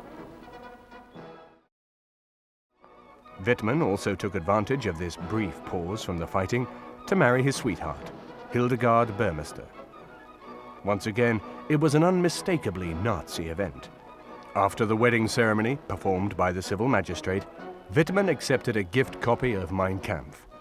A speech was then given by SS Sturmbannführer Pein, who declared that the philosophy of life of the Teutons still had meaning in their lives. Wittmann's period of calm was to prove short-lived. On June the 6th, 1944, the Allies landed in Normandy. It was here that he would gain lasting fame. Conditions for German tank crews in Normandy must have been quite horrific. The superiority of the Allied Air Force at the time meant that any movement out of cover was almost always latched upon straight away. If you look at any of the photographs of tank crews during the Normandy campaign, they're frequently looking up at the sky, keeping a very good watch out, large amounts of armour congregating in order to make an attack, which is the only effective way of using armour, would almost certainly have been attacked very quickly by any Allied aircraft. Must have made the conditions quite horrific. On the morning of June the 13th, 1944, Wittmann was positioned near Villers-Bocage when he surprised a squadron of the County of London Yeomanry. The unsuspecting British troops had stopped for breakfast when Wittmann's Tiger roared up. In no time, the lightning reflexes of Wittmann and Bobby Voll had claimed 12 half-tracks, 3 light tanks, and 6 medium tanks. Wittmann then dashed back and gathered 3 other Tigers and a Panzer IV. At 8 o'clock, a lookout reported to SS Obersturmführer Wittmann that a large column of enemy tanks was advancing on the Caen-Villers-Bocage road. Wittmann, who was in cover with his Tiger south of the road, saw a British armoured battalion followed by an English armoured troop carrier battalion advancing for Villers-Bocage. The situation called for immediate action. Wittmann was unable to get orders to his other tanks, who had moved off. Instead, he immediately drove at the English column with his single tank, firing on the move. This rapid intervention initially split the column. From 80 meters, Wittmann destroyed 4 Sherman Firefly tanks, positioned his Tiger next to the column, and drove 10 to 30 meters beside it, firing in his direction of travel along the column. He succeeded in knocking out 12 enemy tanks in a very short time. The accompanying battalion in armored troop carriers was almost completely wiped out. The following German tanks and infantry company took about 130 prisoners, but Wittmann drove on in advance of his company into the town of Villers-Bocage. It's a very interesting scene to look at when you see how he positioned himself and basically knocked these things off one by one by one. In other words, it was by no means a Turkish shoot, but it was extremely good tactical handling. It's an absolute masterpiece of individual tank fighting and what could be done by an extremely skilled commander with obviously an expert crew and a very good tank, by the way. Just before the Hotel de Bras d'Or, he destroyed another Sherman, and then found himself facing several enemy tanks at the exit from the town, the Jeanne d'Arc Square. He subsequently turned his Tiger around and drove back down the main street. As it passed the Hugh Godefroy clothing store, the Tiger was hit by a shell fired by an anti-tank gun, which wrecked one of the drive sprockets. Nevertheless, he still destroyed all the enemy vehicles in range and scattered the enemy unit. At this point, Wittmann himself takes up the story. I then decided to abandon the tank. We took all the weapons we could carry, but I didn't destroy the tank, as I believed that we could regain possession of it. I made my way to the next division, about 15 kilometers away. We had to dodge enemy tanks several times. Could have taken them out, but had no close-range anti-tank weapons. So with a heavy heart, we had to leave them be. I reached the division and immediately reported to it. The subsequent counterattack destroyed the enemy and took the town. The bulk of the armored regiment and a rifle battalion were destroyed. Sepp Dietrich, his senior commander, later expressed his admiration in his report. Wittmann had made his way north on foot, approximately 15 kilometers to the headquarters of the Panzer Lehr Division. From there, he turned about with 15 Panzer IVs of the Panzer Lehr Division and once again headed for Villers-Bocage. Through his determined action, Wittmann and his Tiger tank destroyed the greater part of a powerful British offensive column, and acting solely on his own initiative and displaying the highest personal bravery, he averted a threat to the entire front of the 1st SS Panzer Corps. At that time, there were no reserves available to the Corps. With today's action, Wittmann has destroyed 138 enemy tanks and 132 anti-tank guns with his tank. Signed, Dietrich, SS Obergruppenführer Panzer General der Waffen-SS. Quite clearly the engagement at Villers-Bocage was important. It prevented one of a series of British attempts to outflank the important communications centre and city of Caen from the west. However, to argue that Michael Wittmann or indeed any other individual could seriously have influenced the course of the campaign in the Normandy area is nonsensical. Quite clearly no individual could have made a substantial difference to a campaign that was determined at much higher levels. In response to this incredible feat, the highest tally of armor destroyed by a single tank in a single day's fighting, the Führer awarded the Knight's Cross of the Iron Cross with oak leaves and swords to SS Obersturmführer Michael Wittmann, commander of a heavy panzer company. Wittmann was the 71st soldier of the German armed forces to be so honored. Hitler knew the value of Wittmann as a national hero and pressed him to accept a post as a tank instructor where he could pass on his hard-won knowledge. Wittmann instead rejoined his battalion at the front. He felt he was needed there, and his deep-rooted sense of duty would not let him accept a cushy job. Wittmann knew that the war had entered its decisive phase. In spite of the material superiority of the enemy, which he had seen and experienced firsthand in Normandy, Wittmann was optimistic as he drove back to the front. He had only been able to spend a very short time with his young wife before he said goodbye and set out for Normandy. It was to be his last assignment. On August the 8th, 1944, Wittmann rode into his last battle. In an otherwise unremarkable encounter, his borrowed tank, bearing the number 007, was targeted by superior British forces. A direct hit blew the turret from the tank. Wittmann and his crew died instantly. The greatest tank hunter in the history of warfare was dead. Michael Wittmann's credited with destroying 140 enemy tanks, and I'm afraid this comes under the scope of lies, damn lies and statistics. Whilst I wouldn't dispute that Wittmann scored a high number, it's fairly evident from events like Villers-Bocage, where he is credited with destroying 25 tanks. The recent evidence seems to suggest it was much nearer a half a dozen to a dozen tanks, and an awful lot of armoured personnel carriers, which have no effective defence or method of attack on the Tiger. Relating why this came about, during the Russian campaign, an awful lot of cricket scores were run up by successful tank commanders, and under this guise, it was very good for the media at home, for publicity, in order to keep morale up at home. The Germans were very proficient at pushing forward their tank aces, also their aircraft aces. During the Russian campaign, though, frequently they're up against quite inferior equipment. The T-34 is seen as an excellent piece of equipment, but most of the kills would have been amongst the much thinner armed light tanks that would have had no response or no adequate protection from the Tiger and no way of destroying it.